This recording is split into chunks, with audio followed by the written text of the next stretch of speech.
Hmm.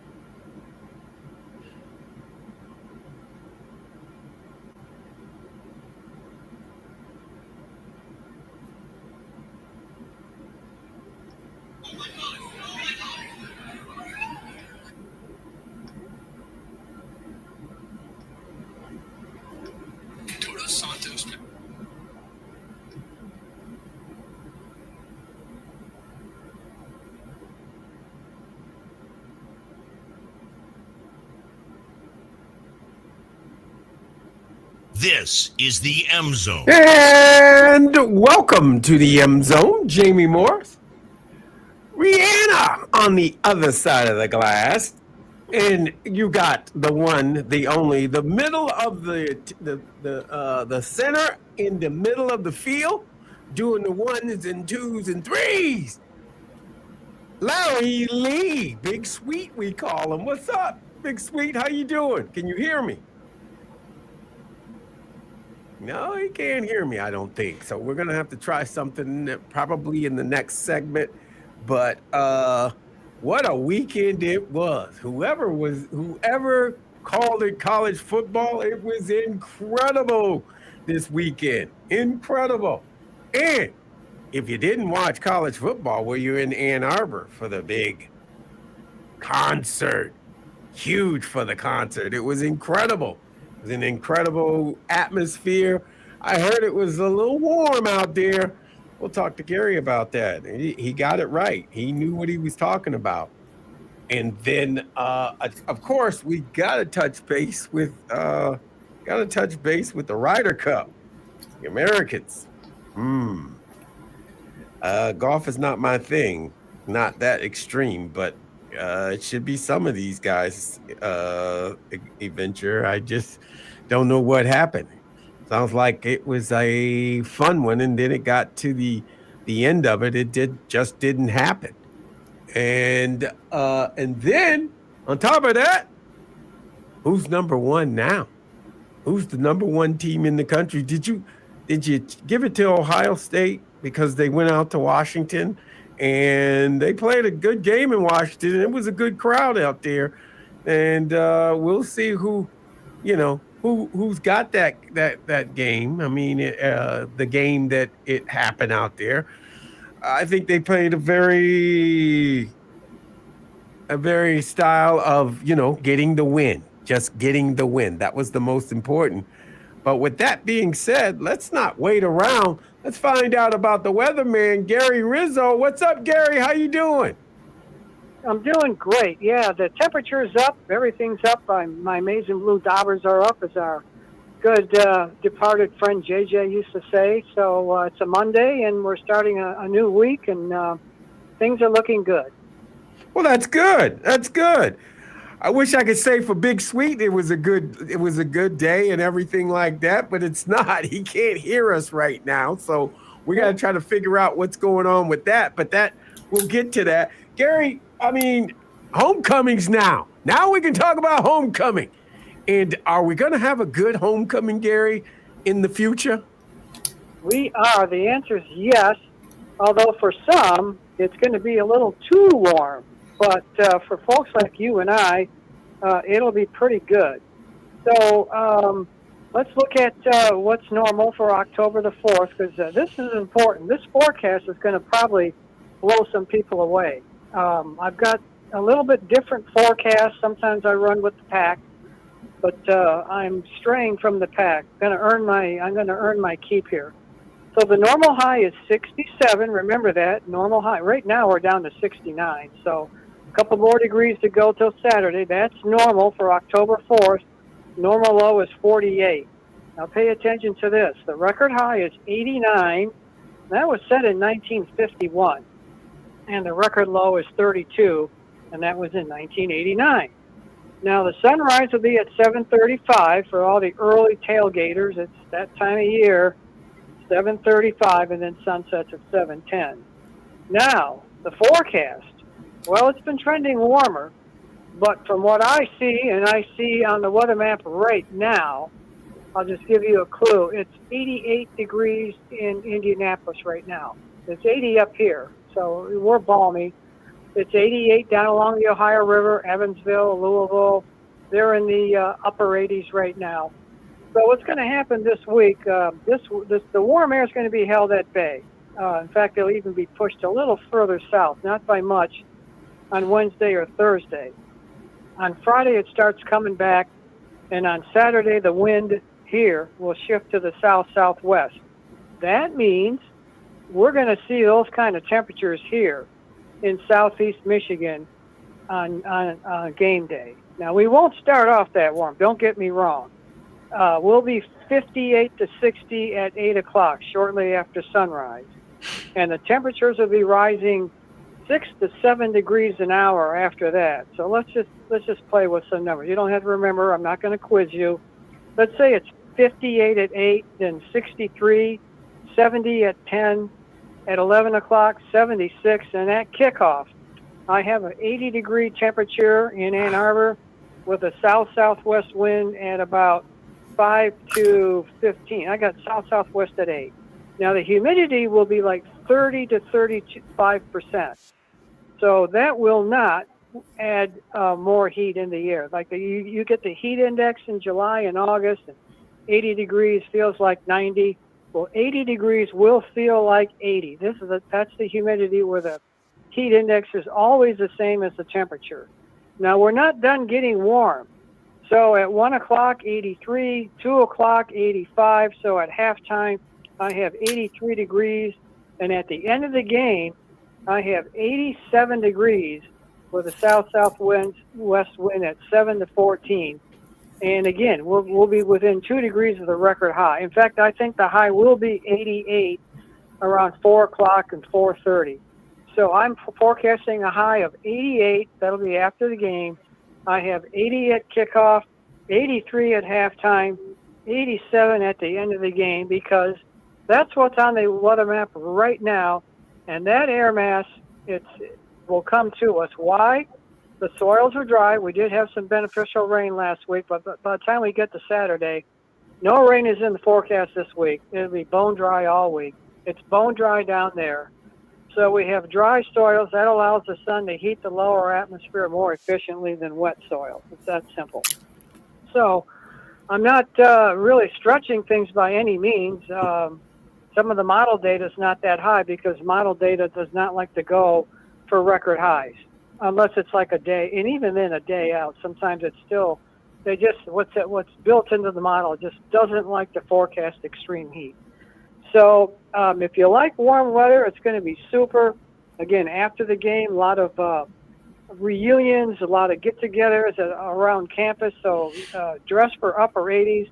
I will say this now, for you fans sitting on the eastern sections, you're going to get all that sun throughout the game. So drink a lot of water, dress light, and wear sunscreen. The October sun is still pretty potent, and there will hardly be any clouds in the sky. So that's why you'll have almost uninterrupted sun. You might see a scattered cloud here or there, but I don't really see hardly any clouds at all for the morning, for the afternoon. So be careful. Have a lot of fun out there. Those sitting in the western sections, if you're up high, you'll get the shade because of the towers and the suites up there. And if you're sitting down low where the players are, you'll still get a lot of that sun because we got a noon kickoff. The game will end by 3:30 or so. And so there won't be much shade in the western section. So that's the breakdown, Jamie. We'd say one word will sum it up. Toasty. A very toasty day. It sounds toasty. Is this, obviously this is unusual for homecoming and in October, huh? So I've been doing some research on that. Remember, the record high is 89. That was set in 1951. They had a 2-day heat wave that year, October 4th and 5th, record highs of 89 and 88. In 1953, on the 3rd of October, we had 89 degrees. In 1963, we had 2 days in a row of 91 and 92 on October 6th and 7th. And in 2007, we had the latest ever 90 on October the 8th. So in the 21st century, we've only had one day that got that warm. But looking back at history, oh, yeah, you can count it on one hand. That's true. It's rare. I would say the word is rare. But we have had a lot of heat. And in 2019, on October 1st, we set a record high of 89. So we're not getting more of them these days, but they do happen. And the early October records, I've got a lot of 1950s and 1940s for the daily record high. Because one day it's one record high, the next day it's a different number in a different year. So, I kind of look at that, and I look at the national map, what it was like back then. And so, we kind of get some groups of warm weather in early October. And this year, like last year too, we had some warm weather. No record highs, but it's not unheard of. But yes, the word is rare. It's rare, but it has happened before. Oh, okay. I mean, Gary, I appreciate that. And it gives us a lot of, hey, why not? It's homecoming, right? Let's have a good homecoming, and you'll bring more people to town, right? Oh, we sure will. We got, if we could get 112,400 for the concert, homecoming with the Badgers coming to town, and Michigan fans just itching to see another live football game at the Big House. This is going to be a great day. Remember, it'll be in the morning. Don't be deceived. If it's in the upper 50s to around 60 at sunup, the temperature will rise 6 and 7 degrees an hour for like 2 or 3 hours in a row. So we'll go up to 70 by 10 and 80 by noon. So that's how fast it's warming up. And again, hardly any clouds in the sky. The wind will be south-southwest, and it will be up around 10, 12 miles an hour. So that'll help kind of ventilate the stadium a little bit too. So, and again, I'll emphasize this: you will not have a higher heat index than the temperature. Humidity be like 30%. So that makes the temperature and heat index about the same. Well, I'll tell you what. I look forward to. It'll be an interesting homecoming. We may have to spray the folks down. yeah, I'm sure we will. But again, I would say drink a lot of water. Yeah. I'll go 50-50. I'll have my favorite beer or two, but I'm going to drink a lot of water too. It's going to be Gary. Sales may be out of whack. That's for sure. I'll tell you what. If you drink coffee, you'll have to be drinking the iced coffee. Exactly. That's pretty popular. Exactly. Yeah. So that's right. It'll be interesting to see what the drink of choice will be, the popular drink of choice for this game. Yeah. Wear your visor, your sunglasses. I'll have my visor on, shorts and t-shirts. So even in the morning, because I'm going to dress for the warmer temperatures. So it's gonna be a lot of fun. It's going to be a lot of fun. Right. Don't forget post game all over campus. Get-togethers, reunions, and all that and whatnot. So people will be out and about, and but again, with low humidity, it's going to be pretty nice. Well, Gary, thank you very much. And I think there are people smiling all over Ann Arbor because you know what? It'll bring an extra number of people that don't have tickets, but they want to be part of the event that's going on. That's right. Pre-game, and especially after. With the noon kickoff, we're done about 3:30. People going to where they want to be at their favorite fraternity or dormitory, or all kinds of reunions going on. So it's going to be a lot of fun. It will be. It will be. Thanks, Gary. We'll check in again on Wednesday just to make sure you're solid with this weather report. I aim to please. Yes, sir. I will. I'll be there. Gary, really appreciate it. We'll talk to you later. That's Gary Rizzo, our residential weatherman. We're going to take a break and we'll come right back. And hey, maybe you'll hear Big Sweet's voice in the background. You're listening to the M Zone on the Big 1050.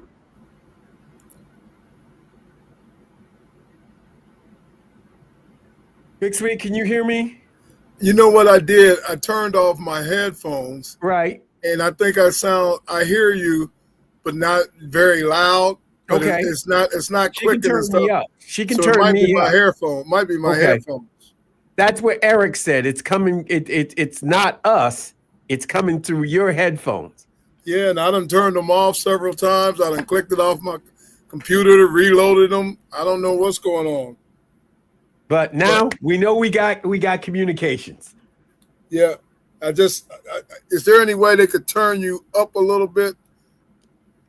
It's up as loud as she just said. It's up as loud as can be. I'll get loud, brother. You know I will. All right. Let me try these headphones again. You got 3 minutes. Say something, Jamie. Can you hear me now? It's these headphones. It's the headphones.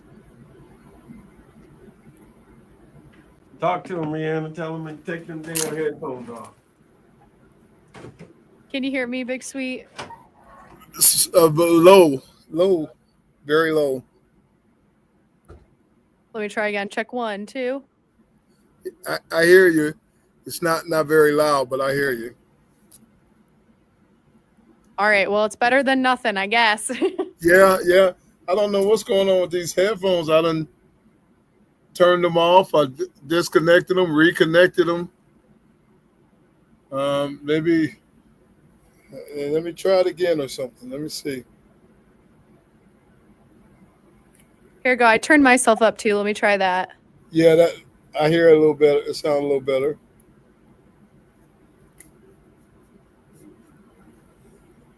Say something now. Check 1, 2. Check, gang. Yeah, it's these headphones. Something going on with these headphones.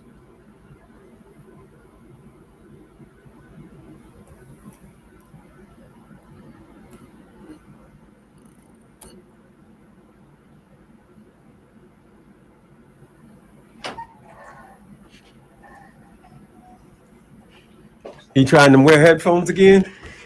Can you hear me now? I'm going to have to turn these headphones and just do it through the computer, which is very loud. Okay.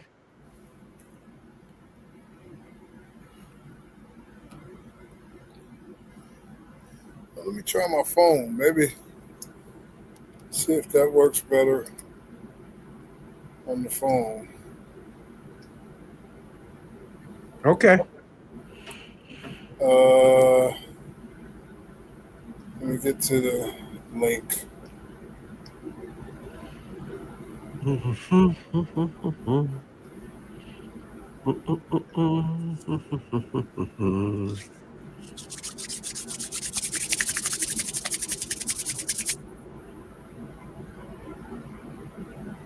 This is the M Zone. And welcome back to the M Zone, Jamie Morris. You gotta turn that off.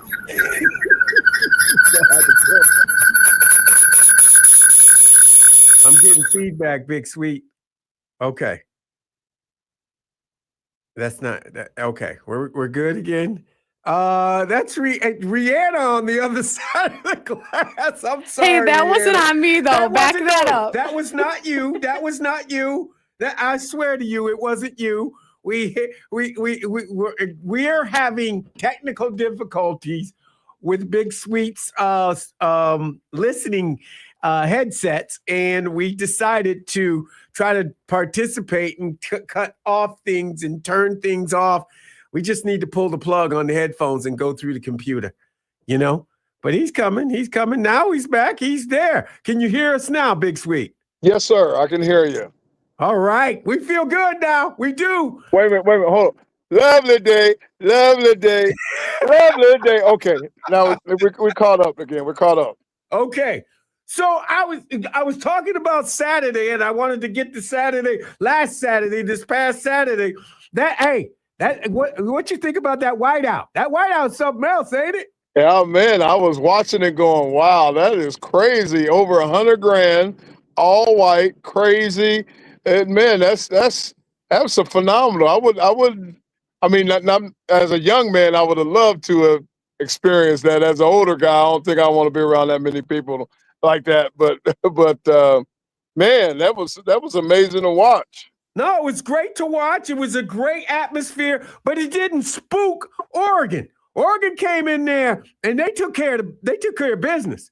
Yep, and they were cool, calm, and collected. They got down. They came back.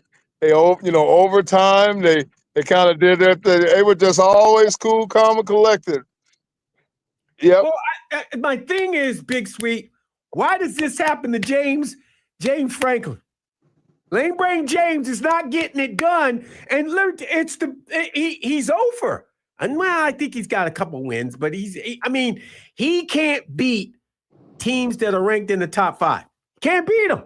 I don't know what it is about that, and that's what. Remember when we did our picks on Friday?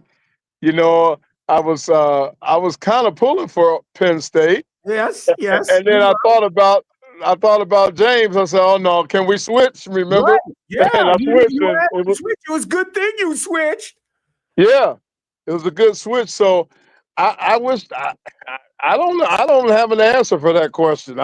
He tried to answer it both on Saturday, and then he tried to answer it again today in his press conference down in Happy Valley. And he says, it's factual. It happens. It's to me. It should slide to me. I'm the head coach. We've had great experiences, big wins here, but we haven't beaten the people we needed to beat when we needed to beat them. But he did say it's similar to Ohio State last year, because what he was making the comparisons were, Ohio State lost to Oregon last year, if you remember, and they went on to the national championship. Maybe perhaps they could make a win, make a run for the Big Ten championship as well as going into the playoffs. But you know what? Let's be honest. That's the only thing he could have said. You're right. Drew Aller. What are you going to do about Drew Aller? Drew Aller stepped up. I'm going to say he really did step up when they needed him the most. Because when they kicked that field goal, I felt that Oregon Oregon's going to win this game now. And they went right back down the field, and they scored on a long throw from Drew Aller. I went, wow, this kid's playing. He was playing. Yeah. I gave him credit. And then when they went into overtime, they scored. I said, okay, this is all right. But maybe Penn State is that team in the Big Ten. Maybe they are. But he makes that mistake. He throws that ball, which as James Franklin said, it's a play we use, and it's a difficult play for defenses to cover. And so, but we shouldn't have thrown that play. That's what he said. I don't know if he threw Aller under the bus with that, but we shouldn't have thrown to that player at the time. Yeah, then once again, but that's all a part of the story. Well, how many times? What's that old saying? If I coulda, woulda, shoulda. That kind of thing. And he has said that too many times, and has gone through that too many times. And we've experienced it, and we've watched him through that too many times. And I'm not saying fire the guy or nothing like that, but you can't fire him. He wins. He wins. No, he's winning 10 games a season. But is that good enough for your program and your higher ups and your money people? Yeah, are they okay with that? Championship. He's doing great job recruiting. Is it because it can't be recruiting? But as I said, I watched this press conference. The press was questioning his recruiting. You guys went out and recruited last week when you had on your bye week. Wouldn't it have been better if you kept your coaches at home to get ready, prepare more for Oregon? That's what they said. And he said, well, I could have did that. Then I would have got flack that I didn't bring in the right talent right the next year. So, he's right, and he's right. He's got to do what he feels, because, when you get into that public persona, nothing you can do is right. And so he has to do as he feels led, and he felt led to work on recruiting. And so, that's no here or there. And any civilian that has an issue with that, then, maybe you don't know what you're doing, because he's got a decision to make, and he's got a program to run, and he's running. The only blemish on the man is that he can't win the big one. Everything else seems to be in order and up to par and everything, but he doesn't win the big one. So, But ain't you supposed to win the big one? Big right. Sweet, if you don't win, look, I played for a man who couldn't win the Rose Bowl, okay? He just couldn't do it. But he'd get to it. Every year he almost got to it. Every other year he was with Woody all the time. He was getting to it, but he wasn't winning it. When he won it, everybody went crazy and gave him his flowers. So I get what they're saying, but you got to be able to win the big ones. You got to beat Ohio State. You got to beat Michigan. You got to beat Oregon. You had them last year. They had Ohio State where they wanted them in Happy Valley. Had them down. They couldn't hold them down, and Ohio State won. Now he's there again. He's got Oregon right where he wants them. White out. There's people watching. You're on national TV. You want to talk about recruiting? That's a recruit right there. A recruit wants to come to that atmosphere. A recruit wants to play in that atmosphere. But guess what? It didn't happen. No. So that's the knock on him, is that he can't win the big one. And then, one of these days, like you said, the only thing you could say right now, the only saving grace right now is what you said. Maybe he's like Ohio State. He loses, to Ohio. Ohio State loses to him and then goes ahead and wins the national championship. That's the only positive saving grace you could say right now make you. I look, losing to Oregon is not a bad thing. Losing to Oregon is not a bad thing. Oregon is one of the top 5 teams going into that house. Now they're number 2 behind Ohio State, who went out to Washington and did their business, did what they were supposed to do. Right. Okay. They manhandled Washington. Washington couldn't get anything going. For a while there, Washington put up a good fight. Yeah. But you got to score points on Ohio State. And if you don't score points, you got to do what Michigan did last year, not let them score points, So, now I know we're going to get to it later on today or in the next day or so. We got to really chat about the poll now, the poll, and see what's going on. Because I know last week a lot of folks had U of M as the number 1 team in the country, and I don't know if that's the case. My theory has always been, if you're the champion, you got to beat the champion before things change. I'll give you that. It is a proven fact. A team that goes west has a tougher time than a team that goes east when it comes to football. So I'm saying Ohio State is the number 1 ranked team. I'll give you this though. They ain't too far ahead of Oregon. I'm gonna say that right now, because what Oregon went through was hell. They went through hell, and they played like they didn't even care. Again, that kid was incredible. Dante Moore, he was incredible. Yeah, he was. He had a great game. And now, you want to talk about recruits. You had starting freshmen. They had freshmen starting in games and making plays. That's what I'm talking about. Yeah. And, nowadays, there's another deciding factor, and that is money, which Oregon has. Right. Oregon has a lot of it. Hey, Nike money is good money. I'm not going to lie about that. Nike money ain't no play around money. No, it ain't. No, it's not. So, yeah, man. Oregon's going to be a hunt in the end. I guess I got to ask you about LSU. What happened to LSU, man? I know. What? Lane Kiffin put it on them. You came to Lane's house with the second string. Wait a minute. You're talking about the second string quarterback. Right. The second string quarterback comes in and throws the touchdowns and wins the game. Come on. I tell you what, though, overall, there was some good collegiate football games this weekend. Oh, you I ain't mean, lying. You see my Alabama team? Did you take those dogs? I You checked took them dogs, dogs out. didn't you? Yeah, I You looked took at them the dogs. Alabama.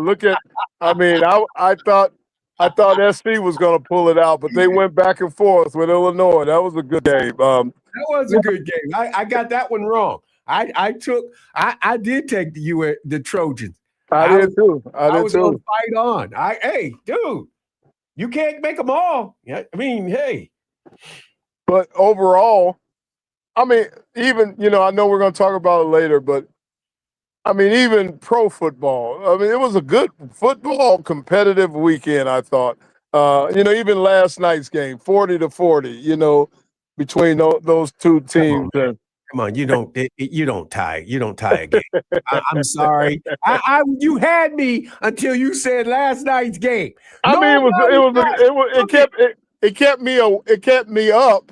I didn't go to bed on it, but I mean, yeah, the outcome could have been different or better, but I didn't go to sleep on it, which the only reason you didn't go to sleep, you wanted to see if Dak was going to get his head knocked off from Micah Parsons. That's the only reason you stayed awake. You wanted to see crime. You wanted to see crime and heads knocked off and everything like that. Micah Parsons was looking. He was looking. He was hunting. And he was trying his best.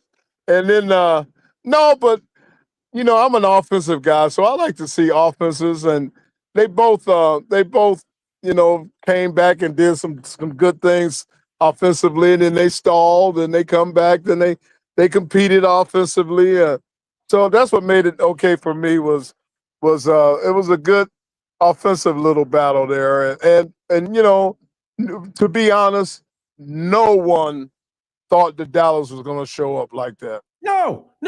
Dallas, they'll sneak up on you. They wanted to play. They got serious. And Dak played football. As Dak goes, so goes the Cowboys right now. That's what I'm learning to say. If Dak ain't playing, they don't win. And they don't play hard. But if Dak is playing, hey, it's not the people that are in there. It's Dak Prescott. A couple of them throws last night were phenomenal. That one on the sideline, man, when my man Tippy told that one, Dak threw it off his back leg. That was, like I said, I'm an offensive guy, so there was some offense going on last night, which I kind of like. That's what makes the fans like it and want to watch football. So they got a 40-40 tie. I think I heard the commentator say that's the second highest tie ever in the history of the NFL. I get it, and you know what? People stayed up. They wanted a winner or a loser. I'm sorry. You got to give the people what they want. You got to stay up and keep playing, dog. Yeah. So you're saying make the rules to where they play till they get a winner. You know what? I get the ties. They very rarely do you have a lot of ties in the NFL, so I get it. It's very rare, but it does happen every now and then. And I get it. Look, you get a half a game, right? You get a half a game, so you don't have to worry about it. Different things like that. That's fine. I'm okay with it. I mean, but it can make a difference in the end between, a home field advantage or in the playoffs between a wild card or even making the playoffs or not. A half game may come back to be prevalent somewhere down the line. No, you're right. I get it. How about Penn State intercepting the 2-point conversion? If he runs all the way down there, he gets 2 points. Yeah. They needed that 2 points. Right. I'm just saying. Look, it was great. That was some good football I saw, and I'm glad that game went into overtime. And I like the collegiate overtime. Right.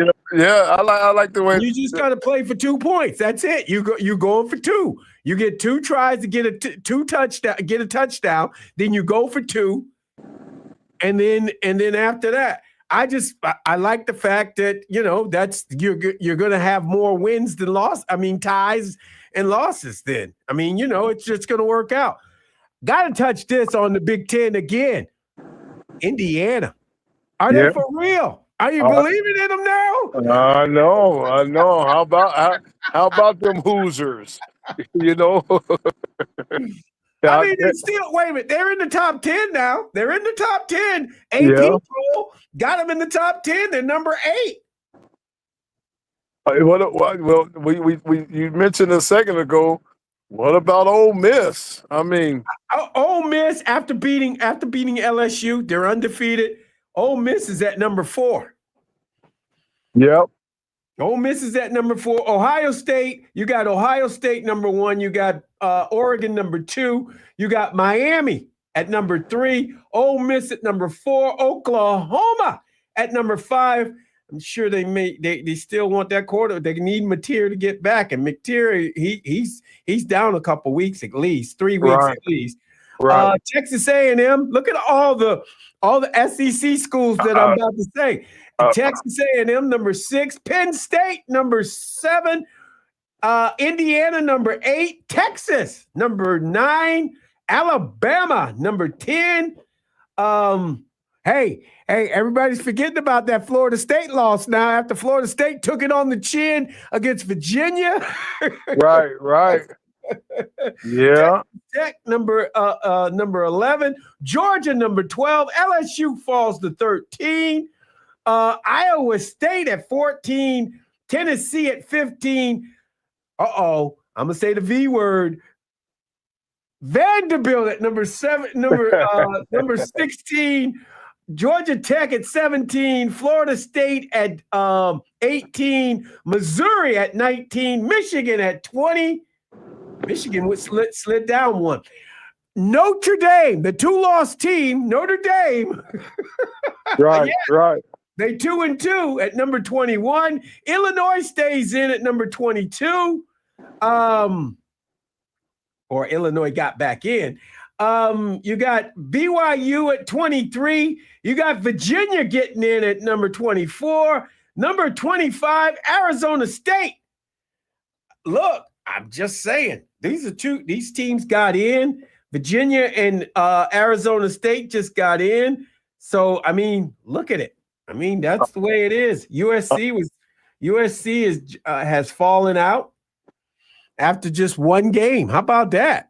After one game. I know. So that tells me they're giving a little leniency to Notre Dame because they're a 2-loss team. Oh, dude, I told you, Notre Dame's going to get every opportunity they is. As long as they don't lose a game, I promise you, they will get in. Yeah. All they got to do is win 10 games. And that's 10 games. They got a 10-game win streak coming. It better come. And that's what they need. Because they played 2 teams. They played Miami, which is the 3rd team ranked, right? Right. And they played Texas A&M, who is the 6th team that is ranked. So that's why they get the benefit of the doubt. Right. And I tell you, on a side note, man, keep this name on your mind, Tony Elliott. Yeah, you know what? You're right. Tony Elliott, he was sweet. He was smooth. Tony Elliott, his name has come up in some NFL circles, and he is the one that said, "No, I don't think I'm ready yet. Let me do a little bit more college stuff." And he went from, I think he was offensive coordinator at Clemson to now head coach at Virginia. Right. But when he was offensive coordinator, was doing Clemson's great run there for a while. AJ. Yeah. How far has Dabo fallen? Wow. Yeah. Hey, I think for a lot of reasons, obviously finances and the portal and all that, there's parity in college football. That's what they want. I agree. Dabo's got people that'll look. He just doesn't want to do it. Yeah. That's him. That is him. He has not changed his. I'm not paying these young men. I'm not. You need to get with the program or get out of college football. Get out. Just get out. That might reverse and backfire on him. Oh, it's reversing now. You saw, dude. They were ranked number 3 going into this whole thing before the preseason. You know, everybody was singing Clemson. Not anymore. They ain't talking about that quarterback either. Not anymore. And you know, that's once again, I reiterate, Tony Elliott, keep that name. You heard it first on the M Zone. Tony Elliott, his name is going to come up in a few circles. Well, he should come up. That was a great game. I think they got fined. Virginia got fined $50,000 for the run on the field. Yeah, for the fans coming onto the field. I don't know if the Big Ten is going to fine anybody for the Illinois run on. I don't think they're going to get it. I know. I mean, the man had his family come down. Brett Bielema, he had his whole family down there. Did you see Lane Kiffin's comments about the run on? What did he say? He said Mississippi State didn't do the run on. The fans didn't do it. And he said he's glad to see that their program has matured enough and winning enough and doing well enough for them not to do that, because now they're getting used to winning down there. I'm going to say this about Michigan. And the only thing they would run on the field for is Ohio State. Yeah. Now, I don't see them running on anymore on any other team in the division. I'm going to say maybe Oregon too. Maybe Oregon. Well, an exceptional. Where was that Michigan State field goal that year? Was that in Michigan? What the field goal? What field goal? Which one? Wasn't there a field goal where when they blocked the field? When they blocked the punt. The punt. That's what it was. Punt. That was at Michigan. Okay. Yeah, we should have called timeout because there was nobody. Let me say this: we didn't have any. They didn't have any gunner. They weren't covering anybody with gunners. We should have brought our guys in, the gunners in, to block up. We need max protection, and we didn't do it. I'm just calling it. I'm gonna tell you like it is, and that is like it was. Was that a run on the field scenario? You ain't have Michigan fans running on the field, dog. This was at home. Ain't nobody running on the field. Everybody's heads were down. Right. Okay. I got it backwards then. I had it backwards. Yeah. Nah, that wasn't gonna happen. I mean, yeah. Well, no flag planting or nothing. Well, nobody don't know. You didn't see. No, Michigan State brought their flags and they put them on the field. Dude, when you beat Michigan, they gonna want a flag plant. That's the first thing they want to do is flag plant. Right. Well, I'm just excited to watch some good college football. I wish my alma mater was better right now, but they're not. And there's all kind of stories and all kind of stuff going on about who's going to be replaced and all that kind of stuff. So it's interesting, man. And the coaches, ADs aren't afraid to fire the coaches in the middle of. I mean, not the middle of the year, in the beginning of the year. I mean, think about it. How many coaches? You got 3 coaches that have been fired already? Yeah. I mean, that's what you got. So, I mean, they ain't afraid to do it because this is the world of the NIL. If you ain't getting it done, it's because you making too much money, coach. You need to put some of your money in this. Right. You need to have you got to have some buy-in. You better buy in. Did Arkansas fire their coach over the weekend? Yep. Sam Pitt, that's the third one. Yeah. Okay. Yep. That's the third one. Pig Suey. I'm just saying, look, hey, dude, nobody is saved. Nobody. Yeah. And it's becoming like the pro model. It's there's money involved now and all that kind of stuff puts a different light on the subject. So sure athletic directors and what do you call them, general managers now in college. They're, Yep. and now it's going to be a save your hide kind of thing, which a lot of these athletic directors are starting to do, and general managers. It's a pro game now. It's a pro game. Well, and that's what that's what we craved, right? That's what we wanted. That's what the kids got what they needed. Hey, we want to make some money. They said some money. They didn't think all the money, but they getting it now. They want all the money.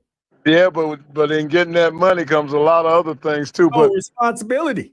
yeah, and then in the NFL they say there's a difference, and they got to straighten this out. That coaches are paid to win. Players are paid to play. Right. And they said it, so it looks like that's becoming the moniker in college. We got to go to a break because we got the Monday afternoon quarterback on the other side. But we're going to talk about this. How about Bobby Petrino being back in college football at the same place he got fired from like 10 years ago? You're listening to the M Zone on the Big 1050.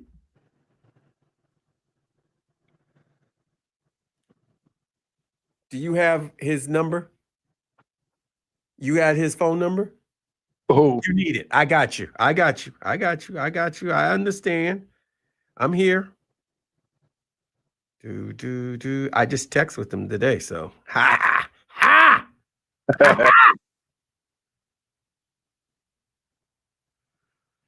I read somewhere, I saw Jerry Robinson lit the flame or something in Raiders Stadium in honor of Al Davis. Did he? So he's prepared to come on anytime I call him. So okay, that'd be a good guest to have on, too. Mm-hmm. And Jackie's back in the States, joined her Kersey. So she said, just let her know when we want her. That's cool. Yeah. We got a couple more bye weeks. We got one more bye week. We do have a bye week. I don't know why we're doing so many bye weeks. I wonder, let me look at the Michigan calendar. Mm-hmm. And if we, and everybody we play, let me see if I have a connection there. Like when we play Wisconsin, have a Wisconsin. Don't call the number 13. He's your big time receiver. Don't throw it over the middle to the tight end. God. Yeah.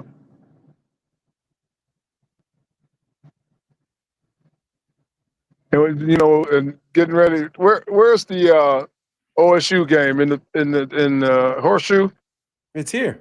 Oh, it's here. Okay. Yeah, Michigan State's in Lansing, so it's always the opposite. Okay, gotcha. All right. So maybe that week we'll have a good little inter-state battle go on. Pepper.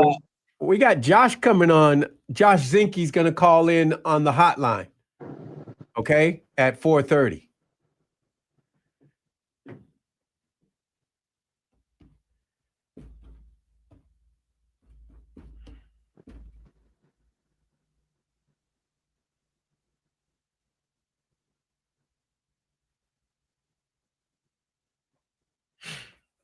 A lot of pundits had Michigan at 2-2 this at this moment, at this time.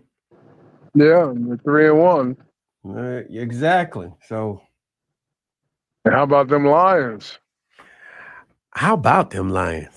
They whooped up on what you call it? Yeah, Cleveland. They got to get rid of that old man's got to get out the way. He couldn't get out his own way. Flacco, he's looking old now. He's looking old. Yeah, it done caught up with him now. I mean, I get it, and I'm not trying to dog anybody out, but I mean, oh my God, look, he was looking old out there. I never get Bobby Ross. When he was coach of the Lions, and he and I used to talk all the time. And in our personnel meeting, he said something that I believe is true, and it stuck with me. Quarterbacks, when they decline, some of them decline like going down like this, like an airplane. Right. He said, but some of them decline going down a cliff, straight down. You got to decide which way your aging quarterback is declining and make a decision. I thought that was a thought that was a great analogy, and so it's kind of stuck with me the whole time.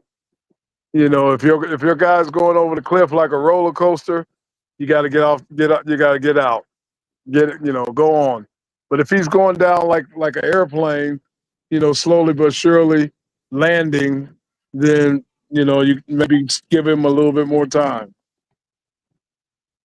No, it makes sense. It makes a lot of sense.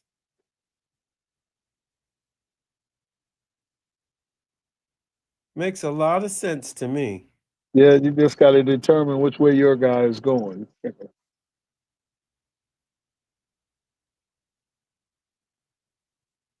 How about the Steelers? 3-1 I know, man. That's crazy. with the old man.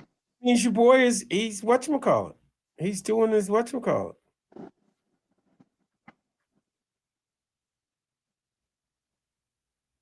He's doing what he's supposed to do. And Yeah. you know what? He may be weird as whatnot, but hey, he doing his thing. Yeah, and he's got the right coach that knows how to work with him. How to manage him.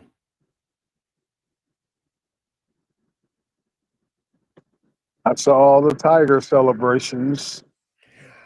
You got to believe, brother. I told you, you got to believe, brother. I'm with you. They've gotta believe. extended their season a little bit longer. No, they won't. No, they won't go down as the worst thing Right. ever. They're not. Right. They're not stinky cheese no more. Right. They're at least. You don't like that with stinky cheese? Yeah, they're not stinky cheese.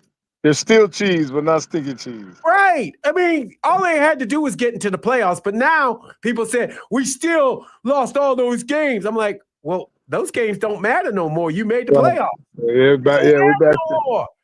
And you're playing a team you better beat. How to beat them? You just got to beat them. Just got to beat them. Like, we will see.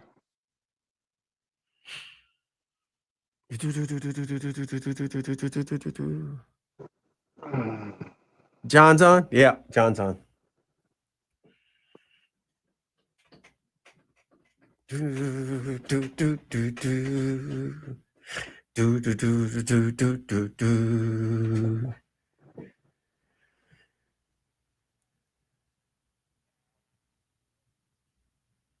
This is the M Zone. And welcome back to the M Zone, Jamie Morris. Rihanna's on the other side of the glass doing what she does. She's bringing the heat. That being said, we got the man in the middle, always plowing through. The center himself, Big Larry Lee. We call him Big Sweet, baby. And joining us, our Monday afternoon quarterback ourselves, John Navarre. What's up, John? How you doing? Afternoon, gentlemen. How are you? I'm doing fine. Good, John. I know we didn't have a game last week, but I brought you on to explain Drew Allar to us. I mean, John, he's had three years in there. I mean, it's pressure, but it's at home. It's at home. You got everything going your way, the loudest crowd in the world. You got all that going on. And you throw an interception up the field? You didn't see the safety? You didn't account for him? Look, John, I don't want to talk about another man or beat a man down when he's down, but good God. I mean, hey, it's tough to explain sometimes. We got to remember these these young men to make poor decisions at times, and it baffles us. And but we got to remember that there's. But I agree with you. Let's not beat another man when he's down, and but it does make you scratch your head sometimes. That's for sure. Yeah, he's got all the measurables, as they say. He's got all the measurables. He's got all this and got this and that. But when you know, John, and you know as well as I do, you showcase your stuff to the best talent in the league.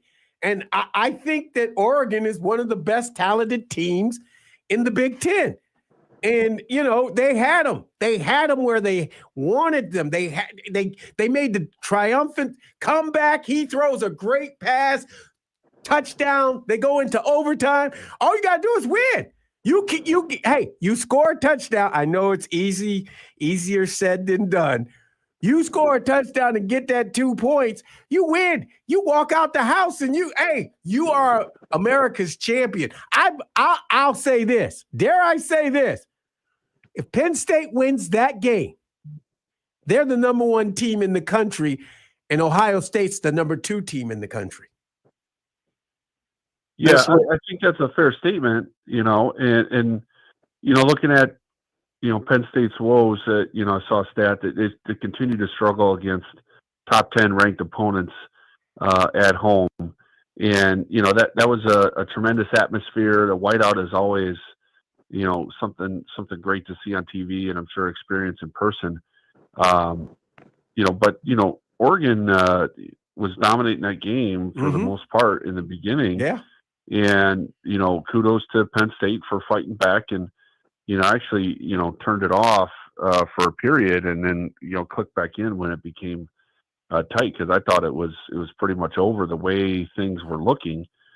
So good for them to fight back. But, when it just seems, when the pressure is on Penn State from those big venue arena games like that, they don't seem to bode well like they should. And it's why, they're not in contention for national championship talks when they have all the hype and all the talent that they do heading into the first half of every season, and it ends up being a good team, but they're not at the end of the table come the end of the season bidding for a national championship, because just to keep folding in those high pressure games. And the evidence and the facts play that out. They're not very good against top 10 opponents. So gentlemen, I got a question for both of you. Why do we think that's the case with James Franklin? What do you think the reason is? I don't know. I don't know if I have a good reason for it. I not knowing him personally, but just studying his body of work, it seems to be the case. Is it something with I think he's a good coach, and I believe that Penn State has good culture. Mm-hmm. But is there something missing in that culture? That edge, that the collective spirit to get through those pressure situations and win those tight games. It just seems to they always stub their toe on those when all the hype is in their favor, and just there's one puzzle piece missing every year, and it's those big games, those top 10 opponents. And I don't know what it is. I mean, is it you just got to get over the hurdle and gain that confidence. But they seem very tight in those situations and choke. And maybe it's something you just got to find a way to get over that hurdle once and build that confidence. Yeah. I agree with you. And grows from there. I can't put my thumb on it either. I mean, we're outsiders, so we don't know what all goes on in the program. But they did a great thing this offseason. They pooled their monies together and got some money to go after guys and that kind of thing. So, it baffles me. It baffles me how they have not changed that by now, and so or won a big one by now. What's your response, Jamie?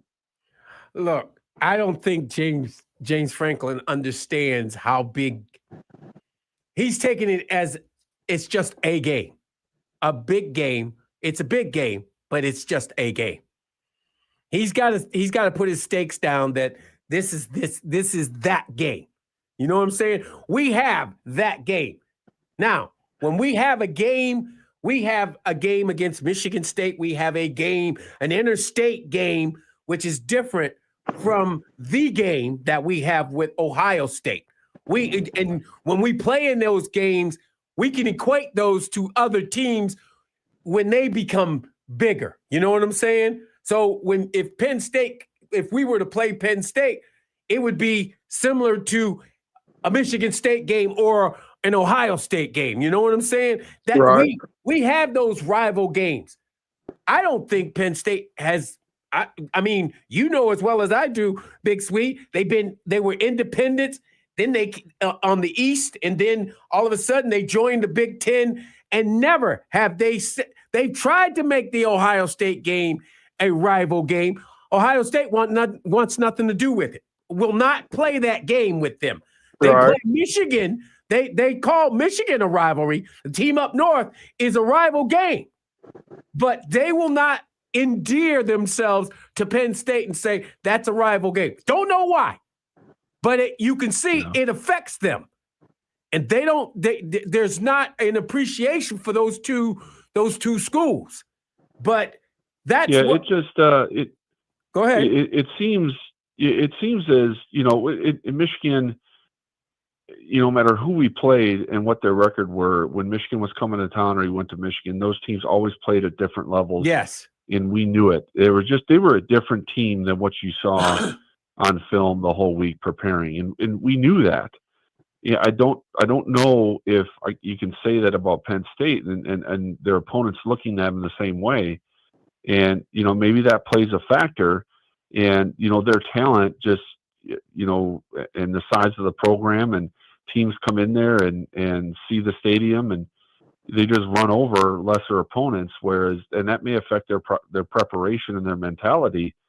Now I'm not saying they're not going to get themselves prepared for a big game like this one, but it's a blanket effect over the mentality of the whole season, not just that one game. But and you look your point, Jamie, about the rivalries. Who's their rival? Pitt. I mean, is that their rivalry game? And do they take that mentality into these other big games?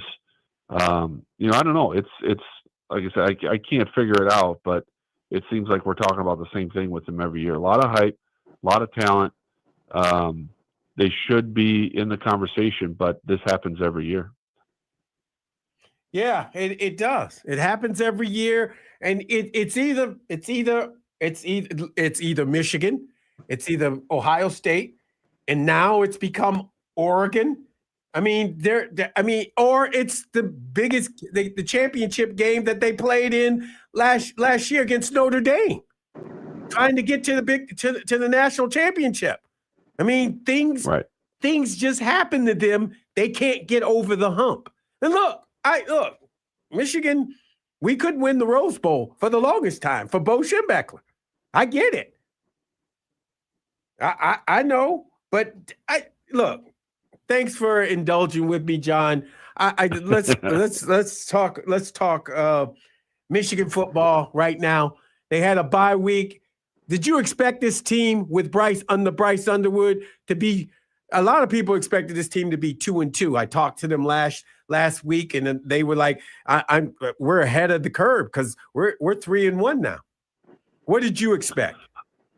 I expected, to be where we're at. I expected to beat Oklahoma based on, the talent I saw week one. And that was going to be the test for me, is just physically watching Bryce Underwood and his performance. Not so much his physical performance, what kind of talent does he have?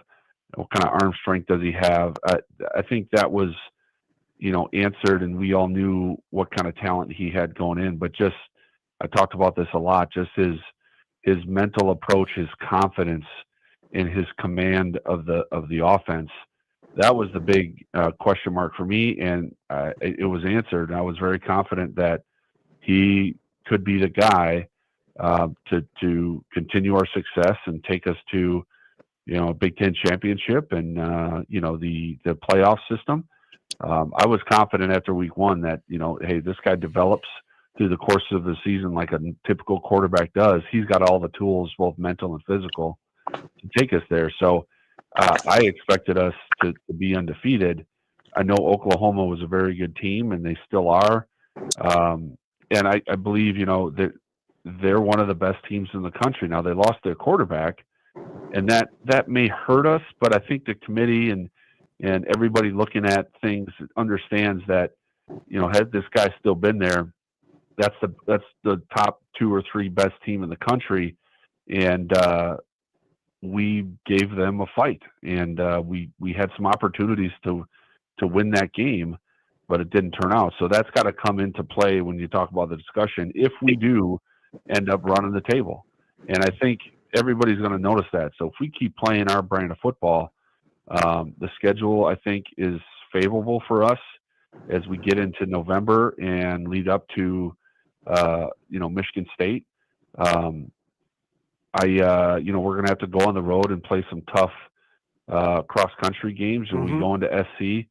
I think, we saw the Illinois SC game and what Illinois can do. That was a big eye-opener, and certainly, SC probably had that in hand, but the Big Ten team fought back and won that game.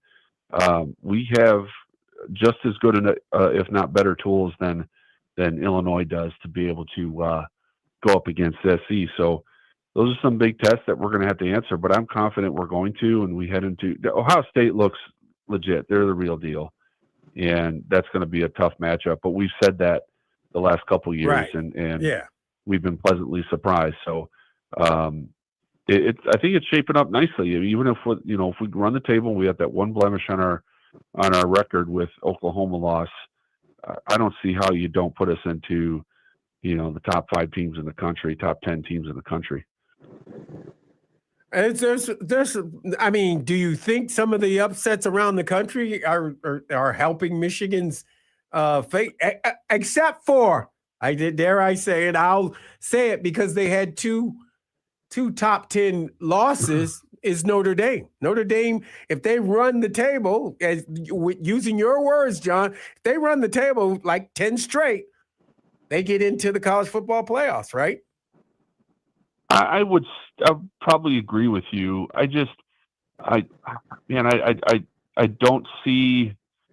We talk about this every year. You get to the end of the year and you put a 2-loss team in the playoffs ahead of all these 1-loss teams, or even some undefeated in some cases. I don't see that working, especially when you're talking Notre Dame. And we talk about, for me, that argument goes to the eye test. I don't see Notre Dame passing the eye test to be a 2-loss playoff team. I just don't see it. They're good. They're okay. They're good. They're talented. I don't know if they're that good to be a 2-loss playoff team ahead of a 1-loss or undefeated team. I don't see it happen. I could be wrong, but I think there's going to be enough really good 1-loss teams that have a good strength of schedule, a good enough strength of schedule to make it a no-brainer. I just don't see it playing out. Again, you're listening to John Navarre, former quarterback for the University of Michigan. John, I know you've had a chance to look at this league and everything, but you could be a great scout if you could tell me what's going on in Wisconsin, man. I mean, I'm just asking you. I mean, is Fickle up or is he down? I mean, he lost the quarterback, right? The quarterback got hurt, and then did the other one get hurt too, or are we just rotating quarterbacks now? Yeah, I think the other one got hurt too. That's really, I think, the biggest factor for them. They just don't have a quarterback right now. But there's a reason that their quarterbacks are getting hurt. Their offensive line is not a Wisconsin offensive line. They cannot pass protect. You think of traditional Wisconsin championship teams over the past 30 years, 40 years. The run game is their soul, and they just don't have it this year. They're not running the ball very well, and when they're forced to pass, their offensive line is a sieve, and it's sad to see because we all know what Wisconsin football is, and this is not it. But they don't have a quarterback. Their offensive line is not a typical Wisconsin offensive line. It's probably not even in the top 10 in the Big Ten right now in terms of yardage per run. in sacks allowed. But it's that's the key. I mean, they've always got a good defense that guys that play above their level, but the offense is just abysmal. And you put our rushing attack, our defensive front against these guys, this could be a bloodbath on Saturday. I'm fearful for the quarterback's life. It's going to be stagnant up front unless they pull a miracle, blocking scheme out of their butts. This is going to be a rough day for Wisconsin fans. John, do you think that the running game with the running game that Michigan has, and with the two backs we have, does that help moving forward? Does that help Bryce out? Oh, absolutely. There's we've had some very good rushing performances this season so far. I know the season's young, but 2 weeks ago when we stay at it, the first quarter and a half, it may not look productive.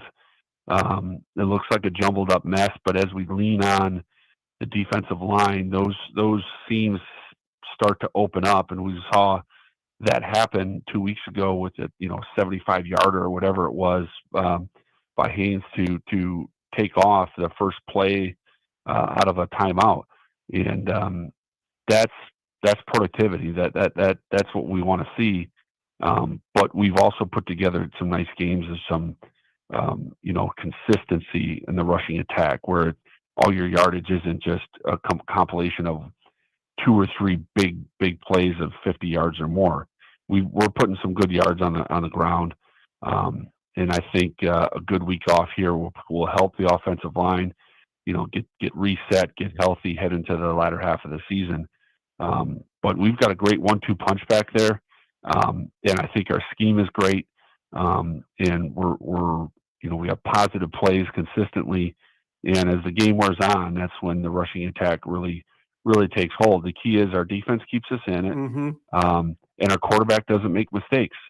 And that bodes well for a solid rushing attack that wants to run the clock out in the late third and fourth quarters when you have a lead. Whatever the lead is, 1 point or 100, when you have that rushing attack that can just lean on guys in the fourth quarter, that bodes well for us. And we have the other components that will set us up for that.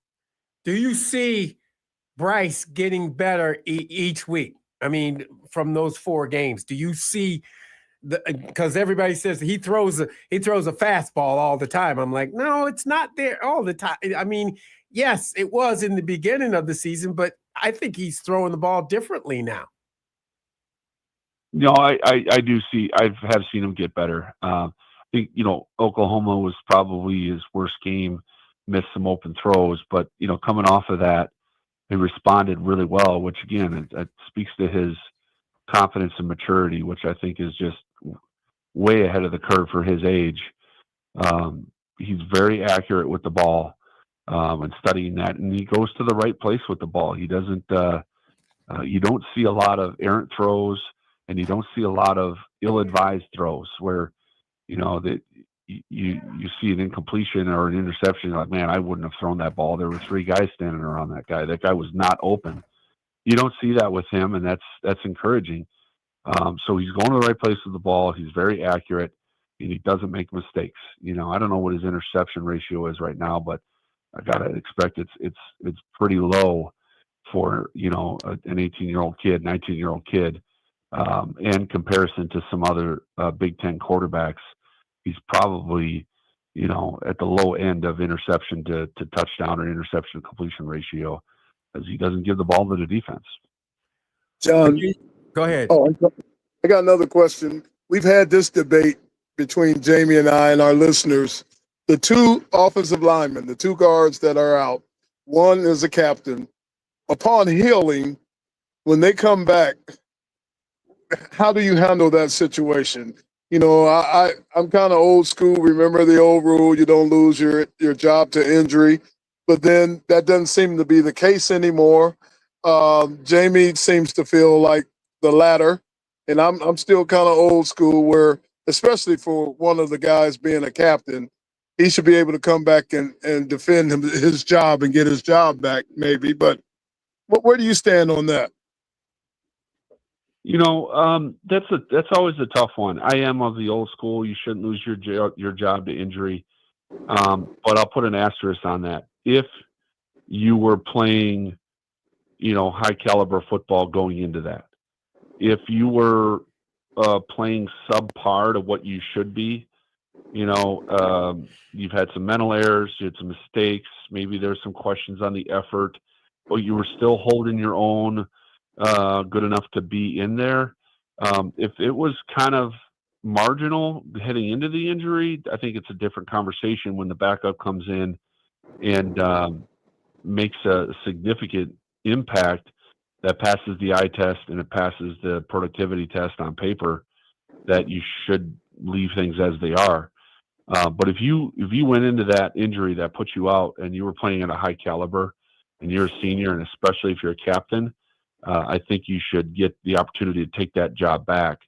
And then if things aren't gelling, there's an obvious difference in your play because of your time out, whether it's mental or physical, the coach has got to be quick to make a change and go right back to where you were.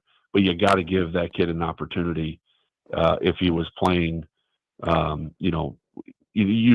get grades in film, but if he was playing a football going into that injury, he should get an opportunity to come back.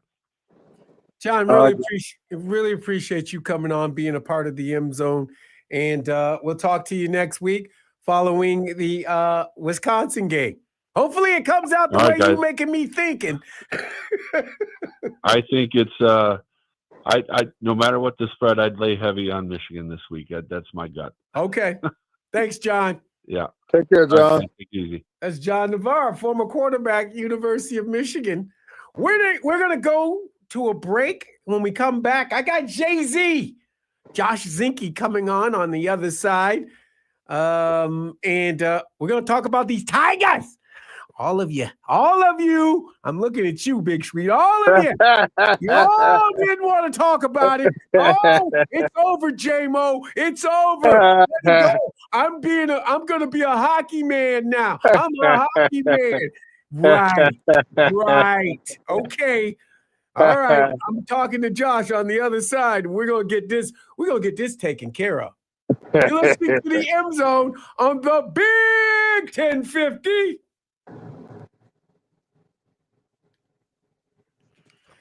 I'll be right back. All right.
We ready? Okay, I'm ready. I'm ready.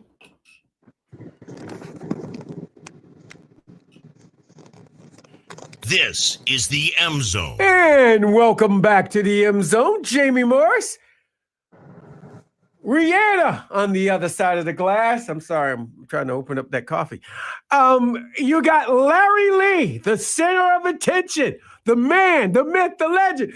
And he did say, it's over now. The chant be so bad, it's over now.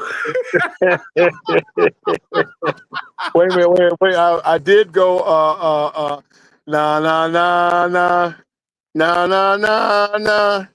Hey, goodbye. But I might have been singing it a little prematurely.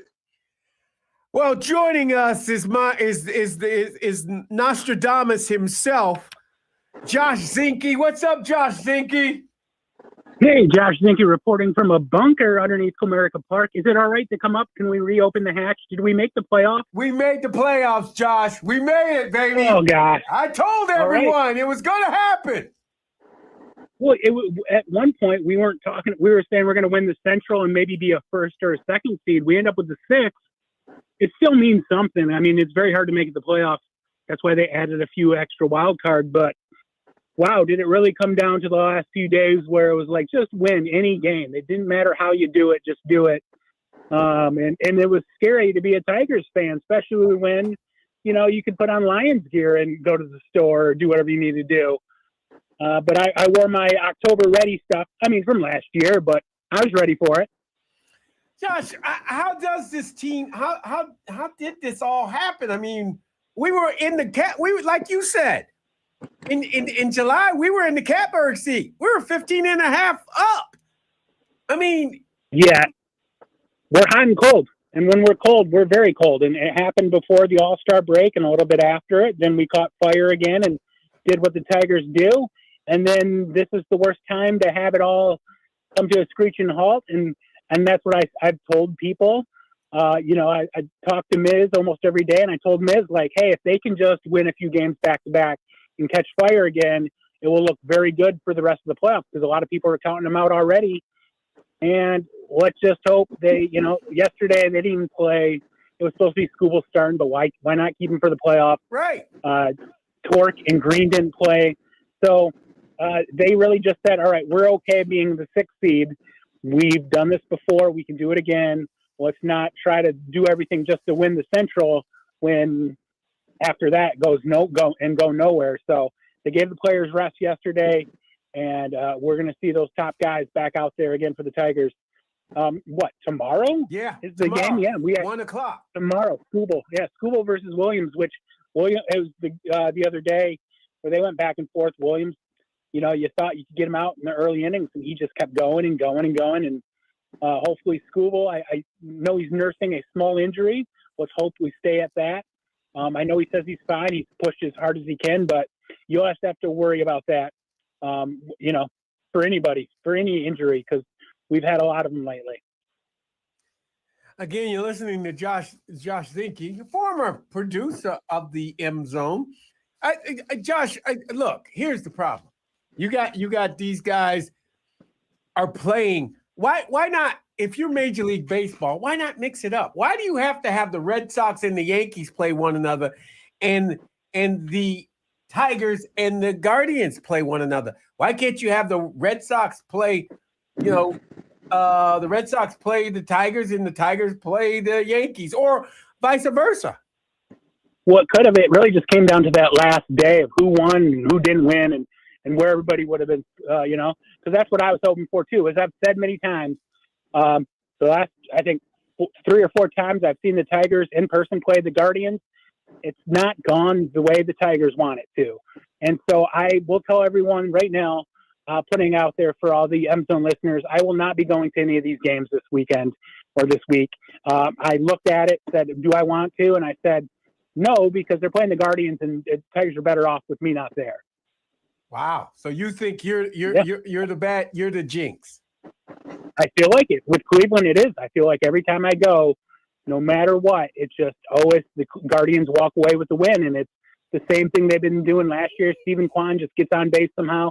They get him around, and they get that run, and the next thing you know, David Fry's getting hit in the face. Oh, no, that doesn't happen all the time. But, yeah, it's just one of those things for Cleveland. It just seems like it's playoff baseball when the Tigers play Cleveland, and it's not about the one run, but you know when the game's over because it feels like you're battling for so much just to get a run or two. And when you're doing that, you're playing very tight, and that's what the Tigers don't need to be doing. And as far as seeding goes, with your question with that, I really was hoping it would be Boston because of the Guardians have had our number lately in the last few years.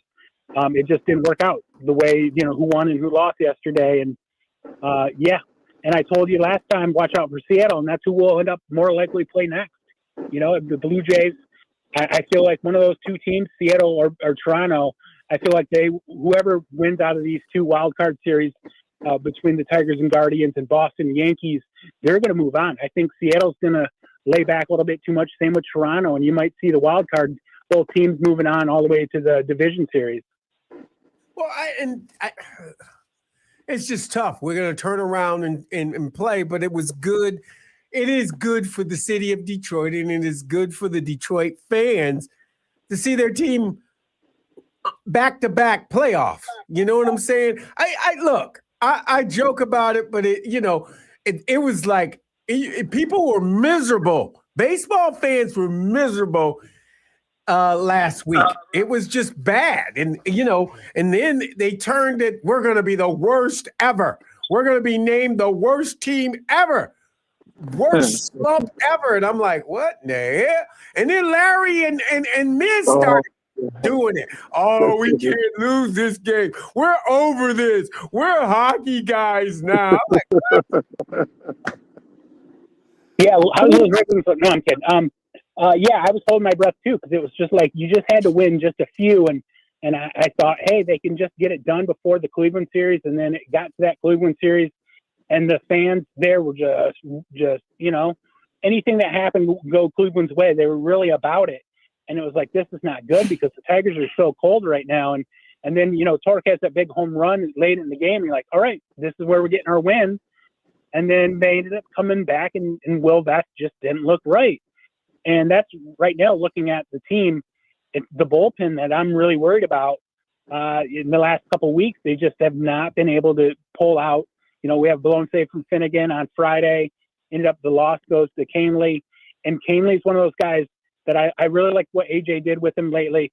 If he's got it, you leave him in. If he doesn't, you pull him right away. You get him his 3 batters that he has to take, but it doesn't matter what he does in those 3 batters.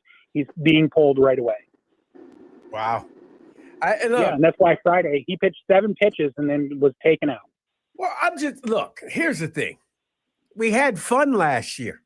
We got to bring the fun back. I mean, that whole rotating the pitchers in and out and everything like that was fun. That was great. Now we're so serious. Got to take the seriousness away. We're not ready yet. We're not ready to be that team. We can't be serious about it because we're not that team. We didn't wait a minute. We're not paying enough money for us to be that team. There's money. We pay a few players, but we're not paying everybody. I mean, if you want to do a nice gesture, go pay Scrubble. Give him his money. Set it up. Say, we believe in you, young man, and you will be the solid foundation of what we're trying to build here. Yeah, I would love to see that happen, but I have been asked in the last 2 weeks what I think is going to happen with Scrubble, and I really feel like if Harris doesn't start putting money on the table really soon, then next year is his last year as a Tiger, and that means more than likely, I mean, you already heard Los Angeles Dodgers are willing to give up this and that for him. The Yankees are willing to talk, to give up their major prospects for him. And next year, it's only going to get louder because it's his last year before he's a free agent. And so either they're going to have to move him or sign him. And it really comes down to that. And it all depends on what he wants to do. But also with Boris as his agent, it's tough because it's one of those things where you know he's going to get the most money he can out of whoever he can. Right. And why wouldn't And he? so, right. And so the best thing is for Harris just every once in a while go and just say, hey, I would rather deal with you. We leave him out of it until we need to make the deal and see what he wants. But really, I think you got to open up the checkbook and let him make his own number, because I don't feel like he's that guy that says, hey, I'm going to try to get this much right away. Well, Josh, all I'm saying to you is, brother, I mean, it's got look. People have got to get back on the bus. Get back on the bus, right, Big Sweet. They got to get back on the bus, and they got to get they got to give the Tigers what the Tigers need. They got to give them the faith again. Hop on the bus, bro. I think it's very true. I think what you said, they're not having fun. Everything's so serious, down to the pitch. It's serious. It's not about, oh, I hit that. You know, when Torque hit that big home run in the eighth, he turned towards everybody and pumped his fist. And you thought, all right, this is what's going to turn around. Everybody's going to wake up. Everyone's going to start having fun the way they did last year. And it seems like they're just, you know, they're not doing that. They're all tense. And when you're tense, you're not seeing everything. You're too narrowed in on the small things and just having fun, enjoying everything and taking it all in. And I don't know what it's going to be. I was hoping last week or the week before that I was going to hear that Inland Trammels came back, you know, talk to the team, those clubhouse guys that we had for years, Miggy. Have Miggy just come and talk to the guys, and, you know, he has fun when he is playing. And so have those guys come into your clubhouse, talk to your team, and try to have them see that having fun means more than trying to be tense and try to see you know, you don't have to do that, because if we can see it and we're not the ones there in the dugout talking to them, and we see it when they're playing on the field, it's very tough for us to have fun as fans, because last year it was a lot of fun where we didn't know who was going to start. We didn't know. We would rather have 5 starters, but if you have to go back to pitching madness and have, you know, so-and-so start, Melton start, you know, every once in a while, and have the bullpen go, if it works for you, use it. Because last year the teams didn't know how to prepare for those pitchers. They knew, all right, we're getting Bo Brisky to start, but you didn't know if he's going to pitch 1 or 2, and then what was going to happen after that. So you couldn't prepare for it as much. You really had to rely on your hitting coaches to be able to give those guys, you know, the information they needed to go at bat when they didn't know the pitcher that was coming up. And I know you can do all the homework you want, but you got to have fun. And so they need to figure out their way of doing that, because Cleveland actually did. You know, the Cleveland people were saying they did it from the movie Major League, where, you know, they went after the owner and said, this is what we want to do. And now we know that's not really how it happened, but whatever they had in their clubhouse, they came back from 15 and a half games and roared back and ended up winning the division from that. And obviously that's going to, you know, as far as if you want to look at when we're playing them and when we're not playing them, how different it is, because it just seems like Cleveland and their fans really bring it and make everything intense, and then we tense up, and then we don't play as best as we can, and then it's about trying to do anything you can to get 1 run or 2, when you should just be like, hey, let's just try to go out there and just have fun and smash the ball around.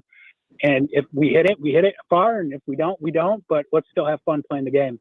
Yeah, Josh, it sounds so easy. I mean, yeah, they were able to beat the Guardians a couple days ago. They beat them. Yeah, and they just remember that. Go out and have fun, smile, and enjoy the game. Don't be tensed up. I mean, play the game. Right, and you're in the 6th seed, so it's like, you know, hey, you're in. Now go out there and just have fun, because if you lose, so what? You got as far as you needed to, because I think the fans, I think there would have been a different, you know, thing we'd be talking about. I'd still be in the bunker underneath Comerica if they wouldn't have made it. Because I think the fans would have been like, maybe this isn't the general manager that we need. This isn't this isn't that. We should have done this. We should have went and got guys at the All-Star break or at the trading deadline. And now we said we made it. It doesn't matter you know, just go out there and have fun now.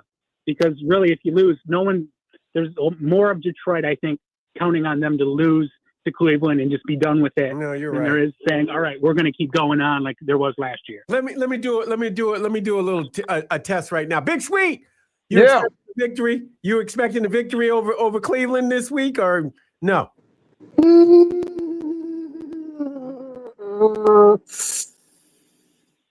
No. Wow.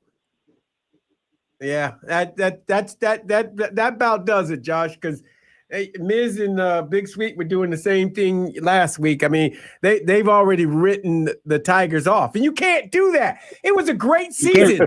They gave Detroit fans a great season. Great season, but I think we're being realistic.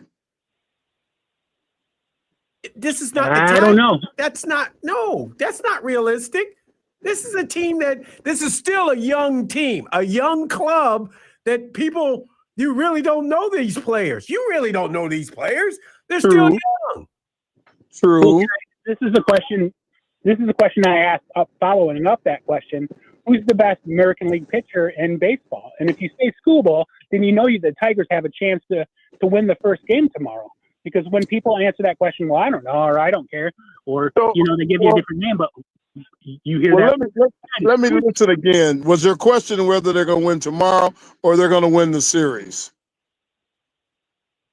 Both.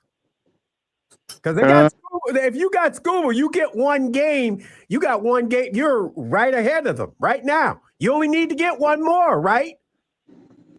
Yeah. Right. Okay. Well, you've converted me, Jamie. Yeah, they're going to win, and they're going to win. They're going to win they're going to win it all, man. Yeah. No, let's go. That's not what I'm saying. But you can't see them. You can't see them get out of this first round, the wild card round. You don't see it. You think this team they got their card, they got the engines warmed up, running in the parking lot, and they just ready to go home and get in them. Yes, I'm surprised by you. I'm surprised by you being a sports fan and you're so down in the dumps about the Tigers. Your team feeds off of your energy too. You got to bring the good energy so they do good. I don't care how cliche that sounds. You got to bring it. You know that. Well, get on me, Rihanna. Go ahead, girl. Get on me. Get me straight, girl. You gotta be positive, Big Sweet. I am positive, but I'm realistic. That's the word everyone's overlooking in my.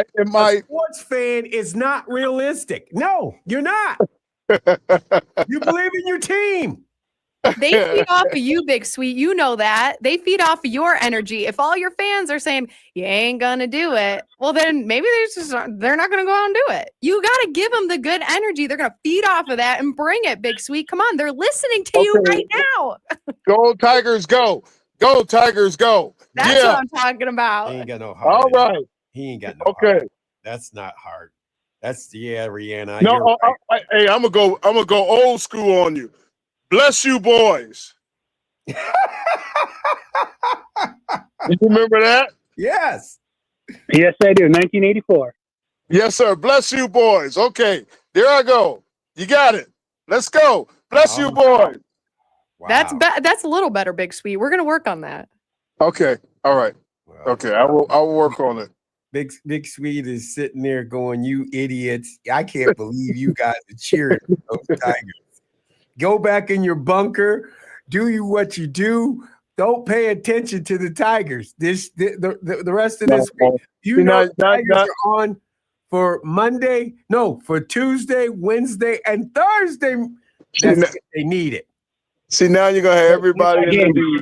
You're gonna have everybody in the D mad at me, man. You know, come on, Big Sweet, man. Well, you know, let me get my disclaimer now. You know, I'm a football guy, right? I'm a football guy. I got you. That's my first disclaimer. Second disclaimer is, I've seen this movie before. That's my other disclaimer.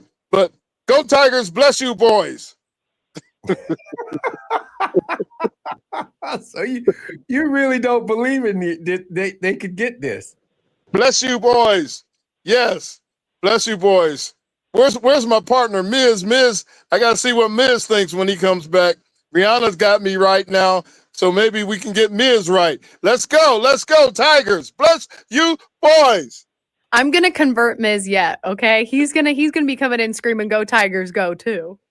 Okay. All right. You got The it. thing about Miz is he's got the hats, he's got everything going. I don't know what turned him off.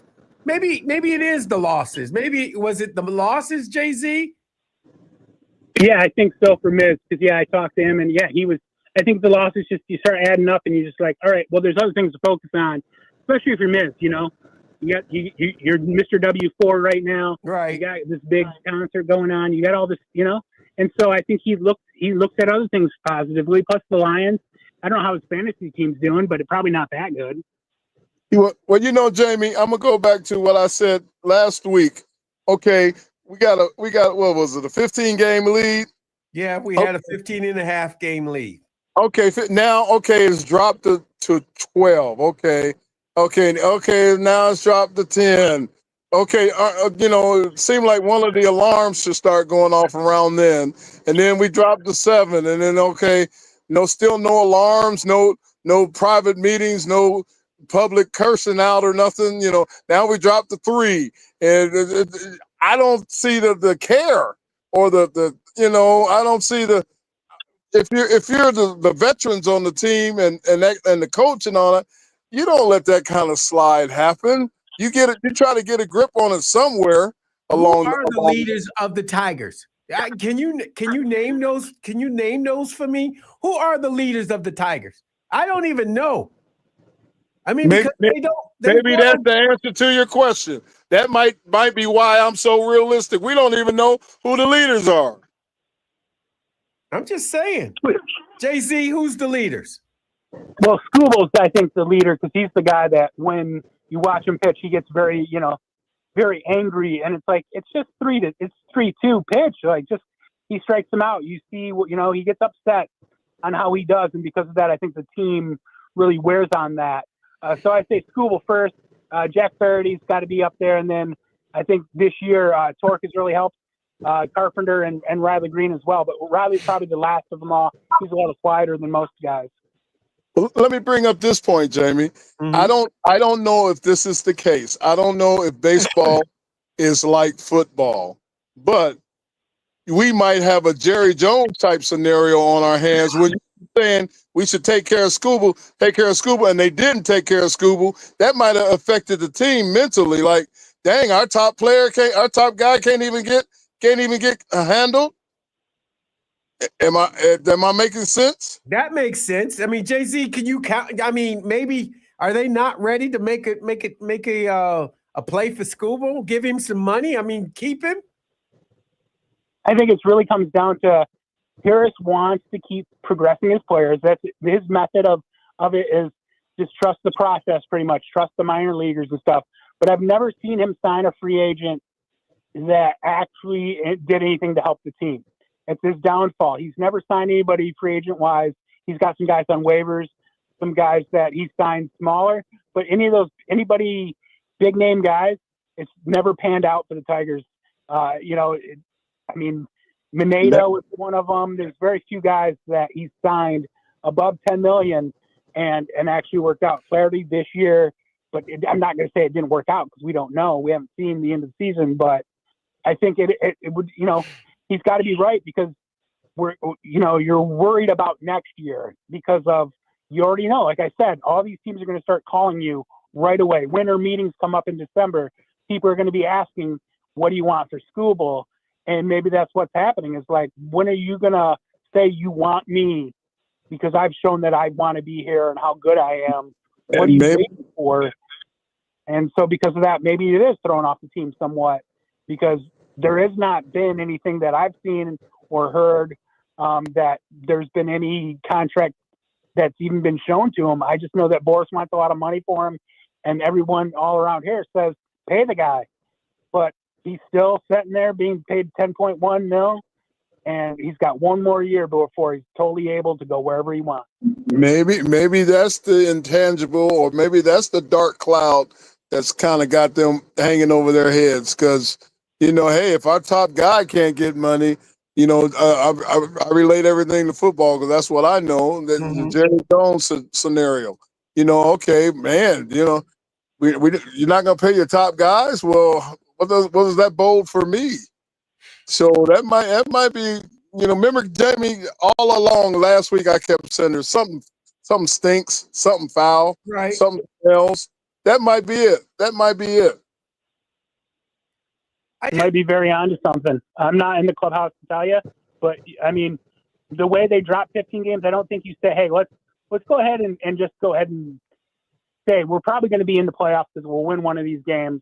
Because there's not been any rah-rah coming out of there, and because of that, it seems like they all play tighter, and when they play that way, it's not good for the Tigers, and so there might be something going on like that because they're all waiting for that to happen, and when you're all sitting there all looking at the same thing, and you're all waiting for the same thing to happen, and you're not seeing any progress, then it starts affecting your game as well. They're not even hearing that there's talks going on. They're not even hearing that those two have communicated. Right. We know that they've talked to each other, but it's contract stuff. It's really like, all right, so this winter's the year where we have, or the time that we have, because I think that's the thing is we all know what Boris wants. We all know what Skubal really wants. But as far as Harris, we don't know where he's looking at and what he's trying to do. The last that we heard that when he tried to do this before, Skubal and Boris kind of laughed off anything that was put in front of them because it was way, this was a few years ago. And so I would say, I think this year's, you got to have it done because going into next season, it's going to be over our heads. And that's not something I think the Tigers want to do. No, you don't. You don't want to do this. I could talk about this for the rest of the day, but Jay-Z, I really appreciate you coming on, being a part of the M Zone. We will be talking more. Maybe Wednesday, Jay-Z. Maybe Wednesday. I may need you. When they win the series, right now 2 wins with Mize and Skubal getting them the next Tuesday and Wednesday. We'll talk Wednesday. We'll talk Thursday or Wednesday. Well, they're 1:00 games. Yeah. Is the M Zone going to be on? Yeah, the M Zone will be on. Don't worry. We come on right after the Tigers. All right, awesome. So then I'll join you then, and we'll talk more Tigers. Okay, sounds good. Thank you. I appreciate you coming on too. Thank you. That's Josh Zinke, former producer, prognosticator for the Tigers for me. We might be on something here, Jamie. What? We might be on that. We might have dissected what is going on with the Tigers. I mean, it's management. It's always management. That's not, wait a minute. When you say it stinks, the smell starts up and then comes down. Everybody smells that stink coming down. You know what you got to flush. I'm just saying. It's not, I really don't think it's as simple as they went into the tank and lost that lead like that. There's something deeper than that going on. I'm just saying this. Ain't nobody getting no paper. You know what I'm saying? If you ain't making paper, there's something wrong. They haven't signed anybody during the season or anything. Think about this. That's the name of the game today is paper. That's what it's all about, paper. I'm just saying, bro. All right. We got to go. We got to go. But how about that season? What do you see, Michigan? What's your future? What is your future for Michigan? Where is it?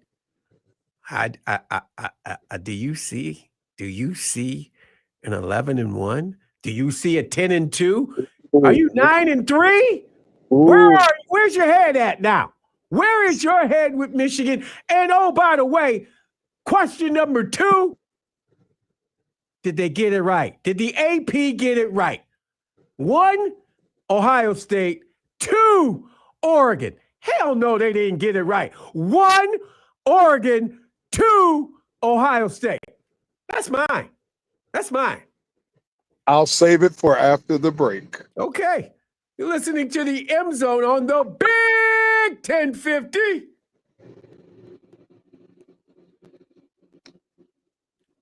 Yes, oh Lord, yes. What the hell's the heat? Oh, that motherfucker hot. I think that might be what's going on. The computer. What? What'd you say? Well, I was gonna say That might be what went on, man. They see what Screwball can't get money, and they're like, okay, well, they went to a tank. Well, look, guys get paid during the season. They get new contracts and everything. I ain't seen the Tigers make no moves. They ain't Right. made no moves. I mean, they making money. You can't tell me they ain't making money. And Got maybe new that's what the seats, players. they got fat seats downstairs, down in there behind the plate. They got air conditioners that blow. They got all kinds of stuff down there. I know what they doing, making money over money over money over money. Well, isn't Illich going through a divorce? You They didn't tell might be. They might be tight. You know, there's something stinks. Something stinks.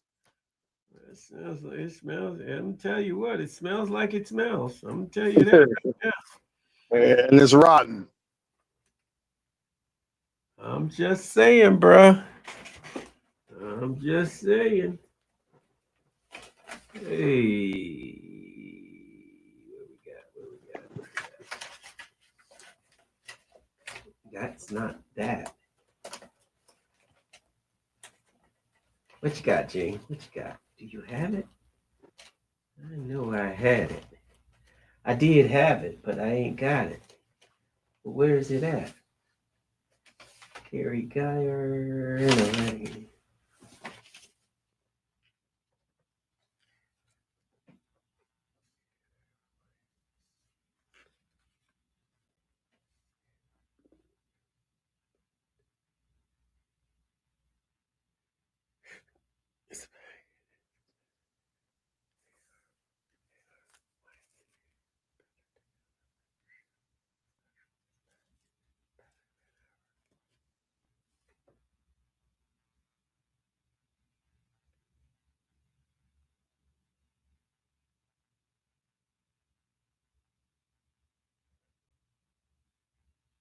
all right, I got it. I ain't lying. I got it. What the hell, boy? Woo-wee. That's a lot.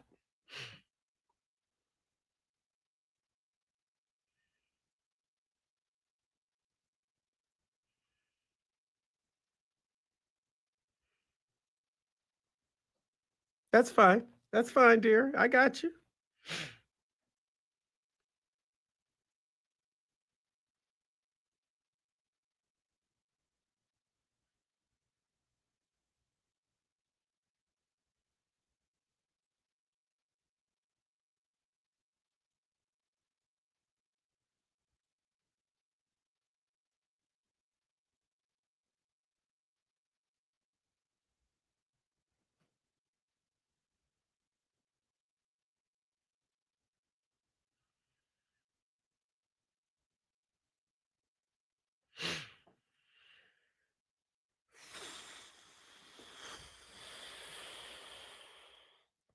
Oh, they're back in studio. They got cheap.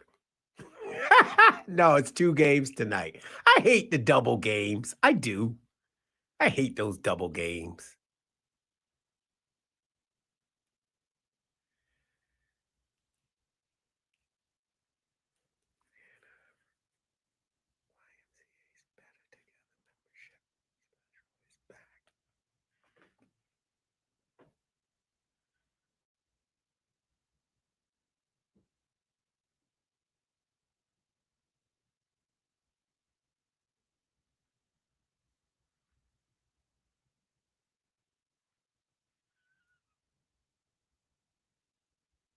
Am I taking CJ? Do you have workouts tonight?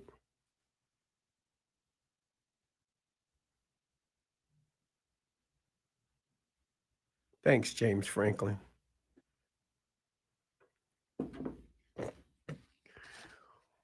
No, we're gonna come on, right? And then oh my God. The Ann Arbor YMCA Better Together membership special is back, and it's better than ever.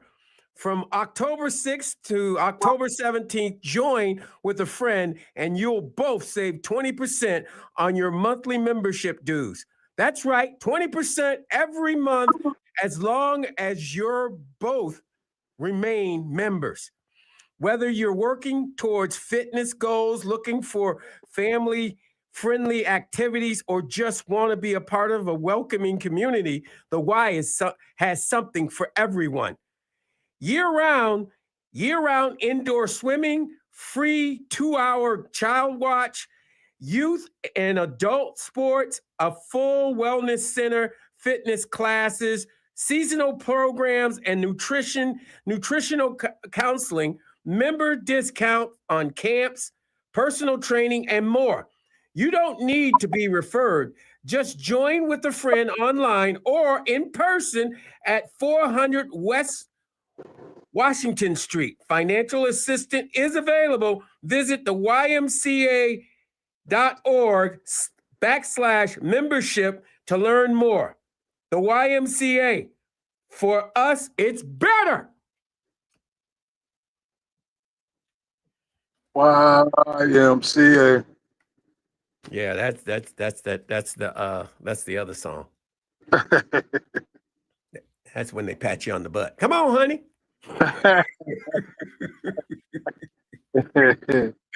You got my mic on.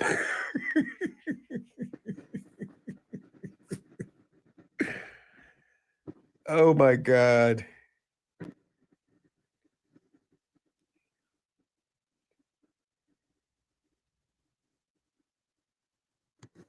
So I'm going to Shake Shack after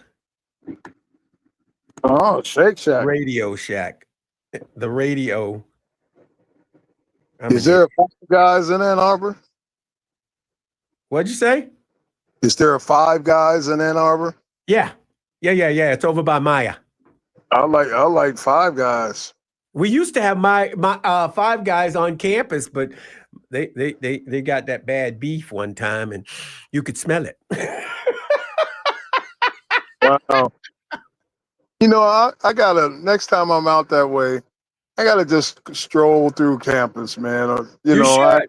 This is your home away from home. You should. Yeah. Come on, stroll through. I'll stroll with you. Yeah, okay. Yeah, I'll go with the mayor, man. I will get an escort, police escort and everything. Oh my God.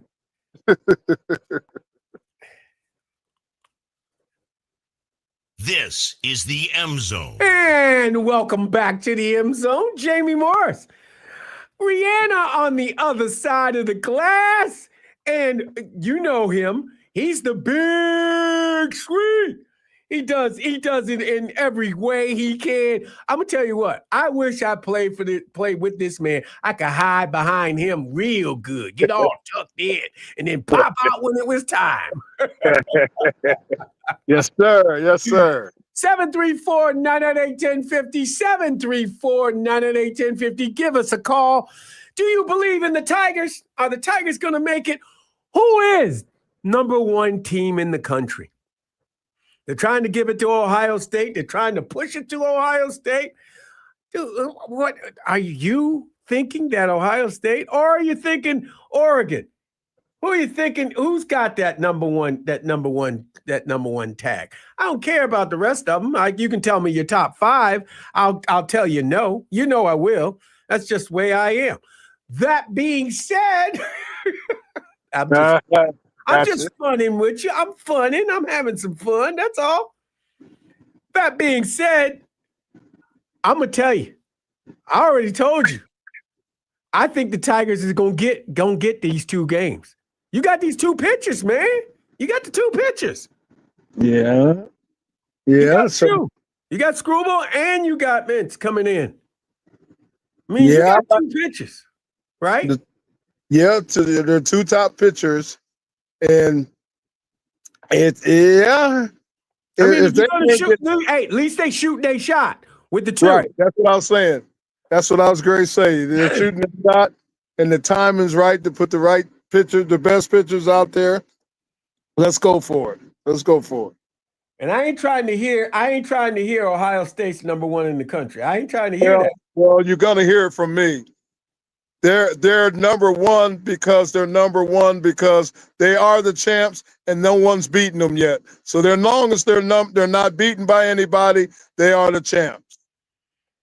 They Yeah. ain't played nobody yet. They ain't played Yeah. nobody yet. Wait a minute, hold on. It ain't like they played Sister of the Poor. They did play Texas, and they have played Washington, and they're still undefeated. Wait a minute. That's a West Coast guy talking about Washington. I mean, Washington wasn't all that. I mean, let's Well, it wasn't get all right. that, but they're not playing. What's that? Kennesaw State. You know, No. like some of them other schools did. They're Like playing. Indiana did. Indiana's spanking people now. Indiana went to Illinois, went to Iowa and beat Iowa in Iowa. You don't do that. Right. So I got, not because I'm an Ohio boy, but man, look, they're the champions. They're defending their record, and they deserve to be the champions until they lose. 734. We got a caller on Winkleman. 734-998-1050. What's up? Hi, Jamie. How are you? I'm good. How are you? Not a long time no talk. Yeah, I'm fine. Thank you. Hey, I got your top 5. Ohio Oh, State. yep. Ohio State. Okay. Oregon. Yep. LSU. Oh, wait, Indiana. LSU just lost. LSU, they can't be in your top 5. They lost. Oh, okay. All right. Let's skip them. Go to Indiana, Okay. Mississippi. Well, you got Oh, three man. Big Ten. You got 3 Big Ten schools. Well, I'm a little biased. Okay. Okay. That's my 4. I don't have a 5th off the top of my head right now. Can I talk Tigers? Yeah, talk Tigers. You're the expert. Give it to me. Well, I don't know about expert, but I've been watching them a long time. This was the biggest collapse in modern baseball history. They went 7-17 in September. Many home losses. They had a 15-game lead at one time over Cleveland, and they've been a mess since the All-Star game. I got one person to blame on this, actually more than that, but the big guy to blame is Scott Harris. He went out at the trade deadline and got a bunch of hacks and washed-up pitchers, and look what happened. I don't think any of them won a game. Also, he signed Alex Cobb. Who in the hell is Alex Cobb? Yeah. For $15 million prior to the season, and the guy never threw one pitch all season. He was hurt, so that's $15 million down the drain. And he went back and got Jack Flaherty from the Dodgers, who was a disaster this year. Now I'm going to put blame on some of the players. Here are the players that didn't play at all in September or contribute anything: Torkelson, Nettles, Torres, Keith, Dingler, and even the great and mighty Tarek Skubal. I'm not sure he won a game in September. And they have not fared well against Cleveland for many years, and they lost, of course, last year in the playoffs. So this is going to be, I think, a very short series. It might go 3, it might, but they're playing in Cleveland, so Right. I don't think Detroit has much of a chance. I'll give you one player that I think deserves MVP on this team, Riley Green. I like that. Riley Green he's played. He's come to play. Yeah, and he didn't go to sleep in September. He was there. He gave it his all. I mean, he had his best year, and he's a good outfielder, good ball player, and he avoided any injuries this year. So I'll give it to him. What about Baez? What about Baez? Did he show up? Well, the last week he did, but prior to that in September, he was a no-show also. But the last week he got a couple of big hits. He got that home run yesterday. So, I won't put him in the club with Torkelson and the rest of the crew. But again, very, very disappointing season as it turned out. Like I said, it's the biggest collapse in modern history that I can recall. And like I say, it started off and it was a great season until they got to the All-Star game, and then everything went south. So, maybe we'll get lucky, and they'll get lucky, I should say, in the playoffs, and we'll end up having a season that'll last a little bit longer. But we'll see. But does it count? And I'm sorry, but does it count as the greatest downfall? If you get to the playoffs, you got where you wanted to be. Maybe not as high ranked, but you're in the playoffs. You made the playoffs. Let's be honest, okay? They backed into it. They lost in order to get in. Okay? Right. That's a loser mentality. You backed into the damn playoffs. You had the title, you had the division title for most of the year, and you blew it. I won't give them any credit. I mean, this is a loser team as it turned out this season. And like I said, I'm not going to give them any credit. They backed into it. So you take care, Jamie, and stay well, and we'll talk to you down the road. Okay, thanks for the phone call. Well, he sounds like a Miz supporter, Miz disciple. I look, I get it, and you know more.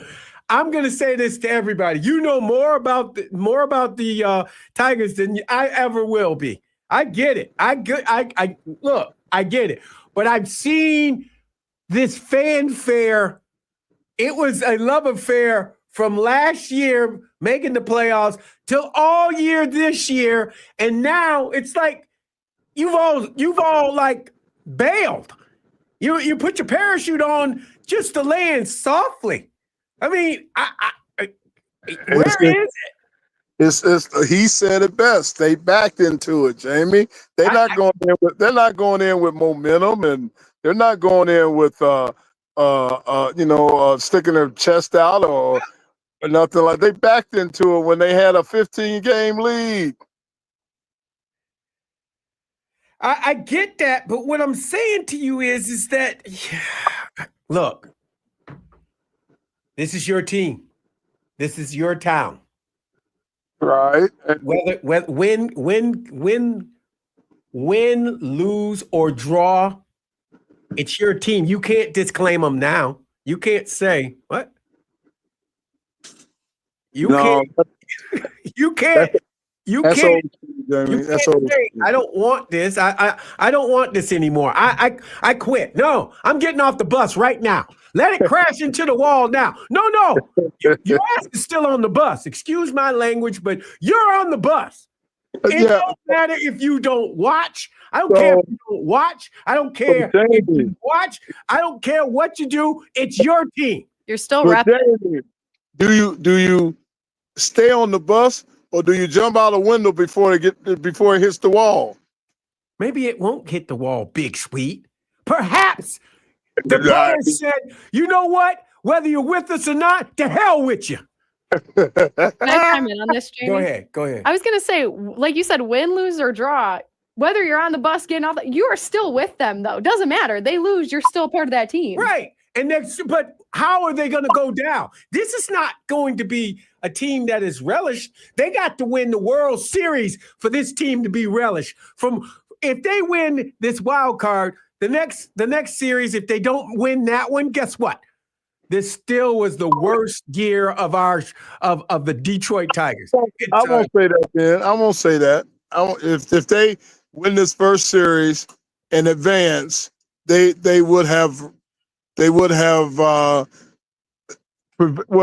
prevented from hitting the wall. It might be 10 feet away, but they would have prevented from hitting it so soon. They moved the wall. They moved the goalpost at least. Okay. Well, I want to hear that. I want to hear that when they do. 734-998-1050. Rodney, what's up, man? I know you got a lot to say. Not much, J-Mo. I always have a little bit to say. I don't know. I like your new call screener when she's texting. She's very nice. Player. No, I'm not that. She's about the same age as your son. Remember that. No, yeah. Fair enough. Okay. So, I don't know. Tigers, I don't know. Well, don't you know, Rodney? You were cheering and yay-yaying and everything like that, having a couple brews and saying, that's my team. And now, I don't know. I don't know. I don't want to be associated with them. I didn't say that. You ever watch the World Series of Poker on TV? Oh, so you got a poker face. You got a and they're playing with nothing. My poker for face. Yeah. And they're bluffing and winning. So I don't know. They got a hit. They caught a bad shoe of cards for a while there. Yeah, that's Mhm. all. So let's see if they can catch a good shoe coming up. So does it That's what I'm change saying if with they that. get through this series? If they get through, okay, everybody thinks they can't beat Cleveland. No one thinks they can beat Cleveland. If they get through Cleveland, do you think then the narrative changes for the Tigers? I think if they get on a roll, I think they're going to roll because I think the Yankees are not that good. No. And it hurts me to you to say that. It hurts me a little bit. I just want you to know.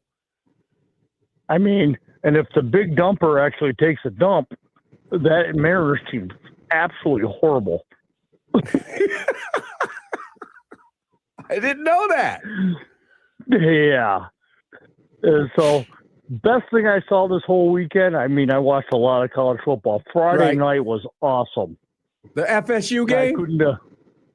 That was awesome. And then you checked into Houston. Yeah, that was a good game too. They're all three games were awesome on Friday. And then I got to check in to watch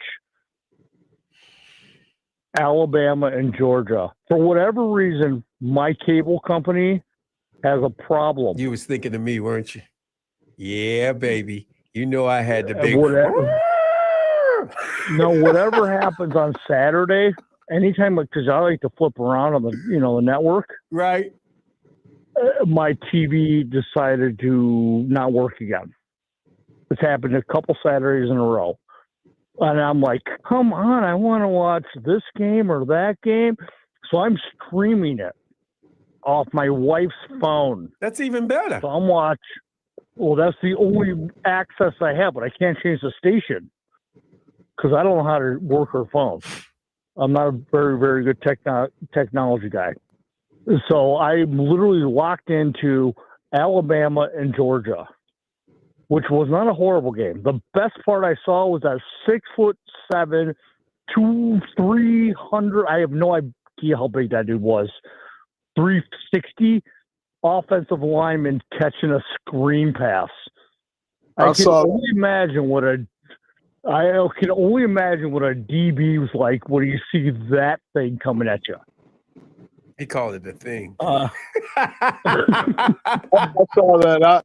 I was cheering for the big fella. I was like, oh man, that's every big man's dream, man. Yeah, I was hoping he would score. I know. Yeah. Rodney, who's your top five in the country? Top five. Top five? Yep. Well, I'm gonna pick a team I hope loses this week. Okay. I'm gonna go with Miami. Okay, number one. Top five. Okay. Ohio State's definitely got to be in the mix. Okay, that's two. Oregon has to be in the mix. There's three. Okay. Let me see here.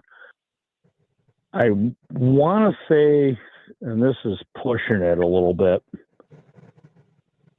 Really pushing it. There's another ACC team. I think Georgia Tech might be in that area. Let's say top 10, but yeah, okay, you can do that. That's you. That's four. One more. Got to put a Big Ten team in there. Obviously, another one. I think Michigan, if they take care of business, they should be up there, moving up the chain.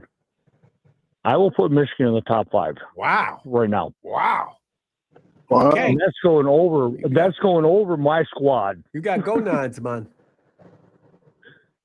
And that's going over my squad. I hear you.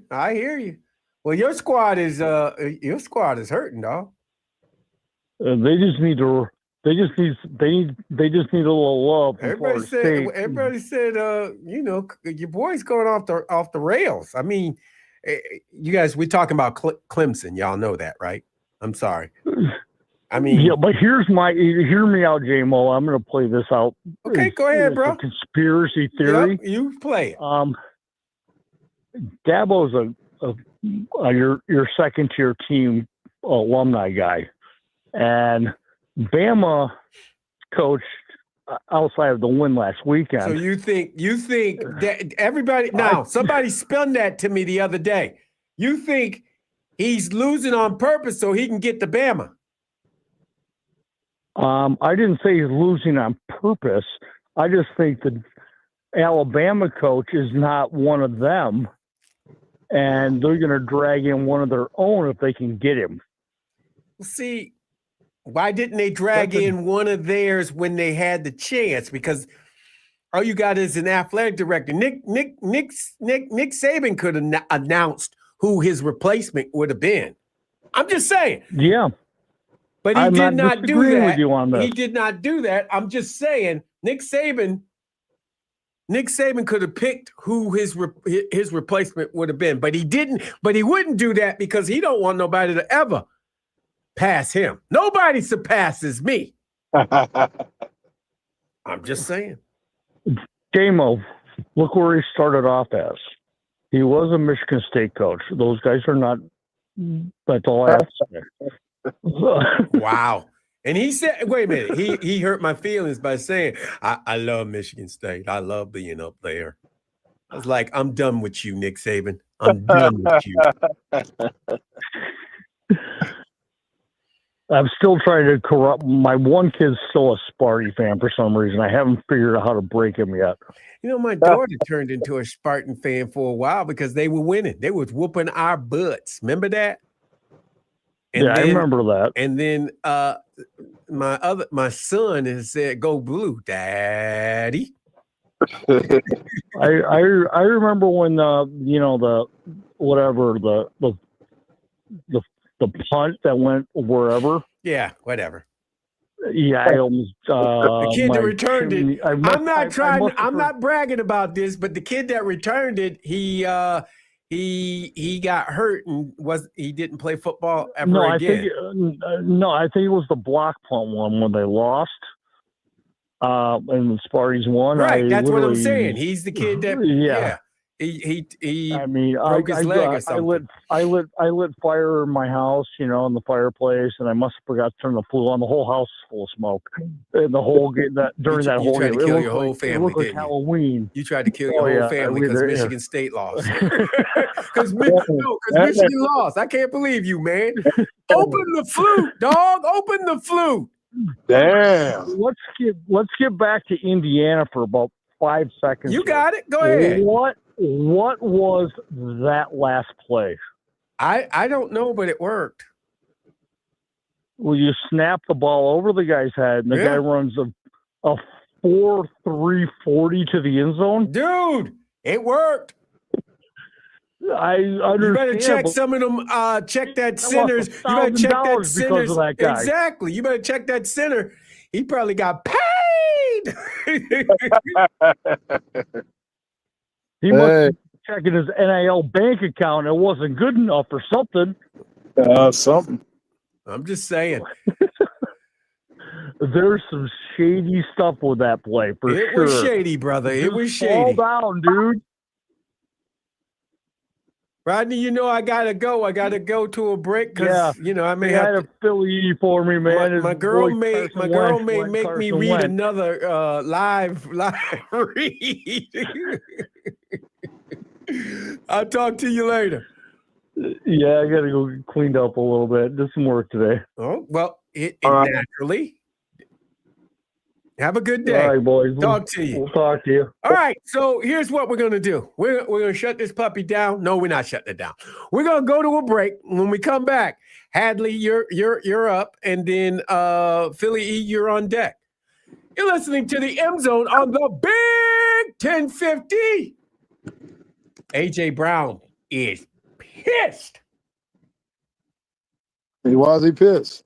He didn't get the ball after the second half. In the second half, we didn't throw it. They didn't throw it to me. You got to throw the ball to me. And they still winning. They still winning. Them damn diva receivers, I tell you. Hey, man, I was like that. If I ain't touching the ball, I'm complaining like a mug. You know, there's holes all up in there, I said. You got, good God. I mean, can we run the ball? Shut up, Morris. I was going to say, what did both tell you? Shut up, Morris. That's all he said. Shut up. I know what's going on out there. No, you shorter than me. I ain't shorter than you. That's like him telling me we won without you anyway, Lee. Exactly. Oh, so Ryan Clark, he wears the home team's outfit. You should see his outfit right now. He got that orange ass tie on with that ugly ass suit. You know what? I bet you I can make that look nice. I look good today. Damn, I look good. I already talked to him too. He'll come on for us when we want him. But that's good too. I like that. Ryan's the frat brother. He's a good guy. AJ Brown, look, they do need to get that boy the ball. Just throw it to him because I saw him pump. He was pumping iron in the city of Philly, and he is a big brother. Yeah. Big brother almighty. And maybe it's payback for reading them books on the sideline. You don't know what that is? You got to watch School Days. Oh, yeah. Remember Spike Lee, School Days. I remember Spike Lee about Big School brother Days. almighty. I remember that. Yeah. I'm just saying, it's a good movie. Don't take it personally. I let Kendall watch it one day. She went, "That's why they hate me." That's what. Want to be a white girl. Want to be a white girl. Wasn't right. Want to be a G. Wait a minute. Want to be a what did they call each other? A jigaboo. Want to be a jigaboo. Nappy ass hair, and it was so funny. Actually, one of my fraternity brothers from college was in the movie. He had a good role. His name is Tim Hutchinson. This is the M Zone. And welcome back to the M Zone. Jamie Morse. Rihanna's on the other side trying to make her laugh. I don't know why she doesn't want to smile or anything when I'm making her laugh. She got on me earlier and forced me to be a Tiger fan. Well, you should have been a Tiger fan. You've been talking about the Tigers all season long, and then we have one little slip in the month. Little slip in the month. One little slip in the month. You just need a little reminder, Big Sweet. That's all I did. Get your big butt back on that bus, man. Rihanna let me have it. You're going up that one lane where the big rocks are moving and everything. You're gonna make it. Don't worry. And I'm gonna give you old school coaching. I got my arm. One arm is tied behind my back. I got that thing over my eyes, and I got that. And I'm driving. I'm just driving with one arm up the mountain.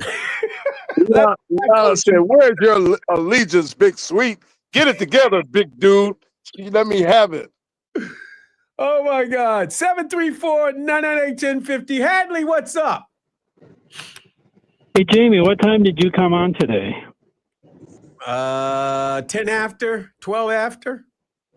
Oh, okay. See, I thought you weren't doing a show because I turned you on at about 5 after, and you were doing the CBS programming. I thought, you didn't text me. You didn't call. You didn't ask.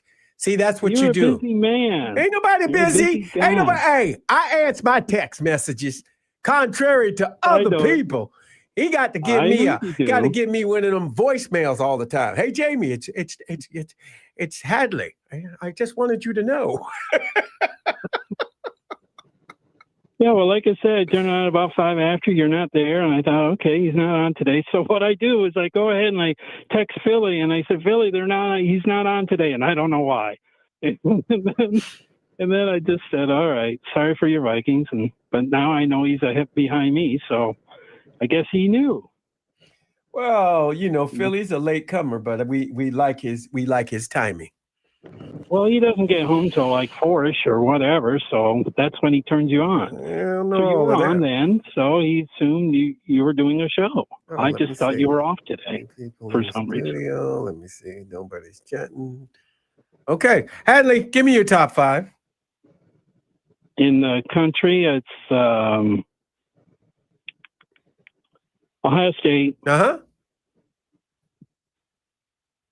Miami, Miami, go ahead. Oregon, Oregon, go.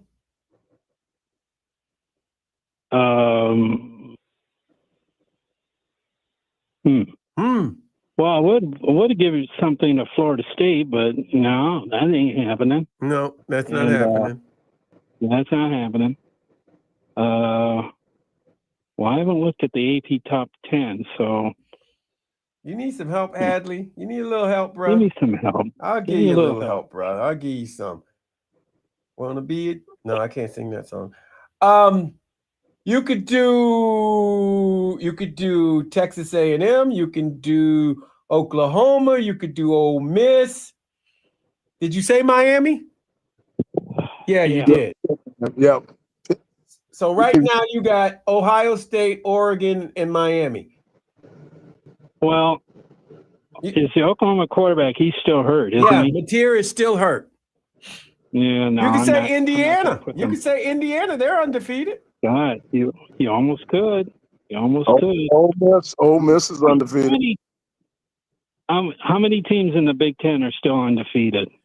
I don't know. I gotta ask Rihanna to look at that. It's Oregon, Ohio State, Indiana, Yep. Maryland. Can Maryland. you believe that? Maryland's still undefeated. They got a nice quarterback. I And- saw that. They got a nice quarterback. Yeah, He that's what hey, I heard. he's got a lot of jig in him. He's going to be fun to talk Mhm. to. I would put USC up there if they hadn't lost. Well, USC lost, And- Hadley. Sorry. I know. No, I'm not they're sorry out at of all. they're out of the top 25 already. Oh, are they really? Yeah, I didn't know they that. bumped them out already. Did Illinois come back in? Illinois is in at number 22. Okay. And then I'll give Texas A&M kudos. Yeah. Yeah, There you Texas go. A&M is undefeated. Yeah. And then, I guess Old Miss. There you go. I'll That's throw what them in. I would do. I you know what? I wouldn't have done that when I was younger, but I give Ole Miss Lane Kiffin. Lane's doing his thing, and I He like is. that. I like. He You know is. what? He had a nice little video. What was your best game, Jamie, that you watched on Saturday? Good God, really? Geez, it's between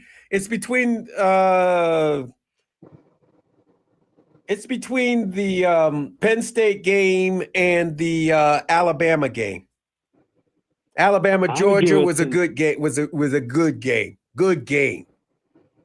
Yeah, you weren't expecting to win that game, were you? I chose them. If I didn't expect them to win, are you catching my whiff, everybody? If I didn't think they were going to win, I wouldn't have picked them. Just saying. I don't give up on it because the coach is gone. I bet that elephant's standing tall at the top of your flagpole. Roll Tide.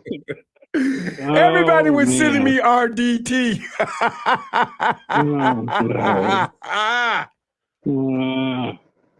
Well, they're still in the race. You know, anything can happen. It's hard to believe that Kirby Smart is 1-9 against you guys. Yeah, That's that's amazing. it. Hey, Kirby's got a hard one And this he's year. like- This week. Yeah, and he's like 83-6 against everybody else. Yeah, Hadley. That's like Blackbird. It's Blackbird's just, no, the same it's just way. like He's it's just 0-5 like James. It's like 1-5. James Franklin. James Franklin, the same way. That too. Yeah. James Franklin, the Did you same see- way. Did you see at the end of the game when that game was over how James pulled him aside and consoling him and everything else? You're talking about Drew Aller when he was doing that with Drew Aller? Yeah, I Yeah. saw that. He was telling him what he should Yeah. say. He was telling him Yeah. what he should say. This Oh, is yeah? what I'm gonna. He said, "This is what I'm gonna say. This is what you should say. We need to stay in step." Was there any kind, if you know, were there any kind of confrontations at the Penn State game? I mean, after the game was over, like people yelling? No, at everybody was Franklin or congratulating anything? everyone. I mean, Dante Moore was crying. I mean, he was over. He was Oh. over. You know, overcome. Excuse me, overcome Right. with emotion. Right. As he Really? should be, Wow. because that was the greatest environment he played in. That young man played in some great, I mean, as I said, as crazy as it is, they have crazy in their stadium too. That they do. You saw the end of that USC game, right? I did. That was crazy too. Don't you think USC scored too fast? They did score too fast, but hey, the point is you got to score. You know what I'm saying? And at the time, USC was not having the best luck in getting the scores. So let's go for the hey, and that defense just needed to play. That's all. Well, they didn't. I know They that, went right down the Hadley. field. Thank you. All right, Captain Obvious. I have to fill you in every once in a while. Every Danny, now you and know. then you got to keep me straight. I got you, bro. I got you straight. I got you. Sweet man, what's up? I'm good, man. What's happening? Well, I won't say anything about your team, but God, you should have won that game. Come on. No, man. Really? What can we say? I'm speechless about my team. I didn't watch the game. Did you have a chance at the end to win it, do you think? Because you only lost by 3, I think. I didn't watch the last part of it because I was watching the other games. But man, I saw the score, and I said, well, they lost by 3. I don't know enough to comment about how they lost by 3. No, I'm just asking. But do you think they can win a game this year? I think that program is in total disarray. That's a Bruin saying that. That's a Bruin saying that. I know. I don't. Always come over to the good side there, Sweet. Come over to the good side and root for the Big Blue. I'm there. We have a top quarterback in the country. We have a top quarterback in the country. We are doing good. So, John Wangler wants to give me an official degree. I might accept it. Jamie, I don't think Sweet is going to start singing "Na Na Hey Hey Kiss 'Em Goodbye" anytime soon. But the Tigers making it in, by the skin of their teeth. They're still up for the worst collapse in Major League history, though. That's the only drawback. Wow. He won't drop it. They made the playoffs, so he still want to slap him. He still want to slap him. If they had won the division, they'd be playing in Detroit. Okay, well they did, but they got it. This brotherhood is just happening. Has Jamie always been this kind of guy, this proactive, optimistic, guy? Not a damn time. Nope. I'm usually the sad dad. Yeah. But I'm just telling you this. Hadley, I got to go, but hey, it's good talking to you, and thank you for giving me your top 5. What's up, Hadley? Welcome, and we will talk to you after the Tiger game tomorrow. Talk to you later. 734-998-1050. Tim, what's up? Hi, Mr. Morris. You were my hero growing up, and part of the reason I went to U of M. Wow, what a compliment. Yeah. I wanted to call because I was watching. I know we got a lot of nicknames for Mr. Franklin, and with all this stuff with Wicked and Wizard of Oz, I was thinking that it should be James from Oz, because either he's the Tin Man, the Scarecrow, or the Lion. No brain, no heart, no courage. Wow. Again, Mr. Morris, you were my hero. Have a great day, sir. Thank you, Tim. I appreciate it. Wow. 734-998-1050. Philly E. Hey, yeah, obviously we still need to send Marlon Brando up to Detroit. Stop crying. This isn't a collapse. You're in the playoffs. That's what I'm trying to tell him. That's what I was trying to tell him, Philly. Nah. Fontaine, I'll tell you where he really needs to be right now. He really resides in Queens right now because those Malakas spent all that money, spent $765 million on one ball player, and they couldn't even win one game after the Reds That's lost. a collapse. Now that's a collapse. I don't care whether they had a lead or not. Exactly. That's a My collapse. God. I expect that from the Gen Zs and the Gen Y. I get that. But if you're pushing 55 and 60, what are you doing? What are you doing? You've been around long enough to know better. Okay, so Jamie, here's a quick question. How many games did the Seattle Mariners win in 2001? I don't know. 116. The most ever in the history. Do you know what? They were out. First round. Wow. New York Yankees. Wow. How about now, for all the phony championships that the New York Giants, although they won some phony champions, the San Francisco Giants won 3 World Series. You know, a few years ago, they won 107 games. 107. You know what happened to them? Out in the first round. Stop crying. Hold on, Philly. Go ahead. Come on, Philly. So what is your prediction then? What are they going to do? Dude, I don't know because it can change in an inning. Listen, of all the championships the Yankees won, 1996 was not a great team. It was a hodgepodge of dudes. You had Charlie Hayes. You had friggin' Wade Boggs for crying out loud, right? Right? Not to mention you had a guy named Graham Lloyd that they traded for who couldn't save a freaking a goldfish from drowning. That's how bad he was. But guess what? He got guys out in the playoffs. The 96 Yankees weren't great. In fact, Jamie, you remember these names? Andrew Jones and Jermaine Dye.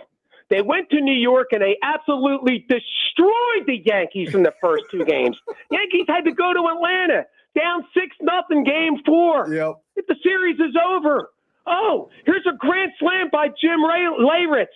Yankees end up winning 4 straight. They didn't even go get 7 games. It can change in one at bat. And if you're 55 or 60, shame on you that you don't know any better. Shame on you. They could go there tomorrow. What do they say? Momentum is only as good as what? Your next starter. You got Scooby going. Game 1. What happens when they win? We're still going to cry. Oh, but we lost all the. Nobody cares. Nobody cares. Scooby's mad because he didn't get paid. 109 games. Scooby's mad because he didn't get paid. Scooby's mad because he didn't get paid. Stop crying. Scooby's mad because he didn't get paid. Jamie, I got a story for you. And if you want your perfect series, this is the truth. We all remember when Thurman Munson died and the Yankees crashed and the Yankee season was awful in 79. Right. 1980, renewed. Reggie had his best year. If George Brett doesn't hit 390, Reggie probably gets the MVP. Anyway, this is the truth. The Yankees are down 2-0 at Yankee Stadium. They got a lead, right? The in-crowd shows up at my front door. The in-crowd. Beautiful Chrissy shows up. Chrissy shows up, and she's like, "Oh, it's Eric home, right?" You know what Eric said? I can't, girls. I got to stay in. The Yankees are playing the Royals in the LCS. Yeah, I'm 13 years old. What the hell do I know, right? Right. 45 minutes later, Goose Gossage gives up a freaking upper deck home run to George Brett. But hey, I wanted to be a part of this unbelievable 1980 season, the bounce back from Thurman tragedy, right? Right. Guess what? It doesn't always happen. It just doesn't. And here's the thing. Next thing you know, I transferred to a military academy. And Chrissy, who was wearing my Michigan Wolverine jacket, knocking up for me on a Friday night, trades my Michigan jacket when I come back from plebe training. Next thing you know, she's with Derek with the phony mustache, who's a junior in high school. The real kick in the balls is she traded my Michigan jacket in for Derek's Nebraska Cornhuskers Oh, hat. my God. And they lived happily ever after for the next 5 years. So, hey, man, you got to sniff the roses when you can. You know what? you could have your dream season. It doesn't always work out that way. So That- anyway, okay. and Sweet, guess what, Yeah. bud? I think you're absolutely right. When I went to Michigan's 900th victory, and Brendan Gibbons had that walk-off winning field goal against the Shardies, which was set up by that Drew Delio catch. Guess what? Everybody ran out into the field. So maybe that's the game that you were talking about. Just saying. That could, Yeah. that could have been it. That Yeah, might that- be it. Yeah. Not that 2012 Michigan State was any great shakes, but it was the D'Antonio era, and that we all know that when he showed up, that freaking rivalry started to become toxic. We all know this. Yeah, that's true. That's true. So anyway, listen, we'll see what the Tigers do. Have no freaking fear. And how about my boy Matt LaFraud last night? How about that football team? Are you kidding? So you just lost to the lowly Cleveland Browns after everybody proclaimed you was going to be the next Super Bowl They're the team. best team And in the what NFC. happened? Best team in the NFC. That's what I was told.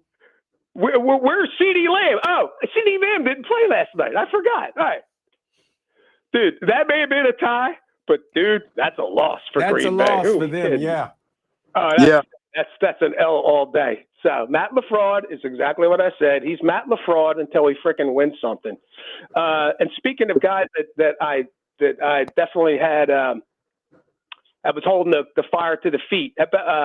Dan Lombardi, big victory. And Jamie, you're absolutely right. Dante's that dude, man. He was that dude. He's that the dude. front runner for the Heisman Trophy. He He's was the front runner. dude. I'll tell you what, though. I got to say, as soon as they went up 17-3, they acted like the freaking game was over. Oh, yeah. And Penn State seized the momentum, and Well, they the almost coach said it stole was that game. over. The coach said it was over. The coach Yeah, was his body language said it was over. As soon as they scored, he was jumping up and down he like was the game running was over. around Whoa, slicing we got the 13 neck. minutes, dude. He Where you was going? slicing the neck, but he wasn't being obvious with it. But he was going with his neck like this. He was just trying to slice it. He was slicing cheese. Yeah. Oh, and by the way, so let me get this straight now. You trying to tell me that egregious play where the kid's head literally almost fell off his shoulders? That was textbook. See, we didn't call targeting because targeting is just some nonsense that these idiots made up. That was flat out spearing. And here's the thing that kills you. They say to the guy's defenseless when he's catching the ball 30 yards downfield. Right. It's a football play. Right. No, defenseless is when you're already being tackled and you're going to the ground. That kid's and neck. maybe a guy comes up and That supports kid and will maybe have he a throws his neck- body. But you can't go in there with your freaking helmet That kid and will hit have him a and right neck in the roll helmet on this and nearly week. kill him. He will have a neck roll on this week. I guarantee it. Oh, my God. See, these idiots don't even know what they're looking at. That wasn't an egregious play, but Barham's play was an egregious play. You know what? These suits, they just need to stay the hell out of it. They really do. They have no idea what they're looking at. And that's proof of the pudding right there, because that is definitely one of the most egregious hits I've seen in several years. That kid's head literally came off his freaking shoulder. And again, he was already going to the ground. He was already tackled. That was brutal. That was like a cheap shot that you did 30 years ago. I'm going to get his ass. You know, he's on the way to the ground. You hit him with your helmet and his helmet. That's what a cheap shot looked like 30 years ago. But you can't tell the suits that because they don't even know what the hell they're looking at. And Jamie, before I go, frickin' Carson Wentz is a nightmare. Don't look at his numbers. I Now, told you their he was. offensive line, they were missing you guys dudes. were all talking that smack. I said, nope, Carson Wentz is still Carson Wentz. I don't want to hear that bull crap no more. I don't want to hear it. He's the worst. He can't do it. His reads are the second drive, like he goes to here comes Ireland the and blitz, and- right? and And you sharks know the the high bed. receivers right there where they vacate. He missed it and got killed. I'm like, Yeah. okay. You can't see it. Anyway, I know you guys got to wrap up the show. Talk to y'all tomorrow. Go Blue. Thanks, Philly E. All right. Appreciate it. All right, Philly. Oh, Philly E. Philly E. I don't want to end this show right now, but I have to. Yeah, you're listening to the M Zone on the Big 1050. Larry, Yeah. you know this is Rihanna's last show. You don't know this? I'm telling you right now. Oh, no, This is for her real? very last show. So I Oh, appreciate it, and I didn't want to end it. I was sad to even say goodbye. oh, wow. I'm about to cry, Jamie. Rihanna, kudos. You got a big brother, uncle, or whatever in Big Sweet. So give me a call or something. Let's stay in touch. Thank you so much, Big Sweet. I really appreciate it. I've had so much fun with you guys. And I have both of your numbers. You know I'm going to use them. Well, you should. You Please should. do. Yeah. All right, Oh. sweet. I'll talk to you tomorrow. All right, brother. Yes, sir. Be good. Bye, All Big right. Sweet. See you, Rihanna. See, I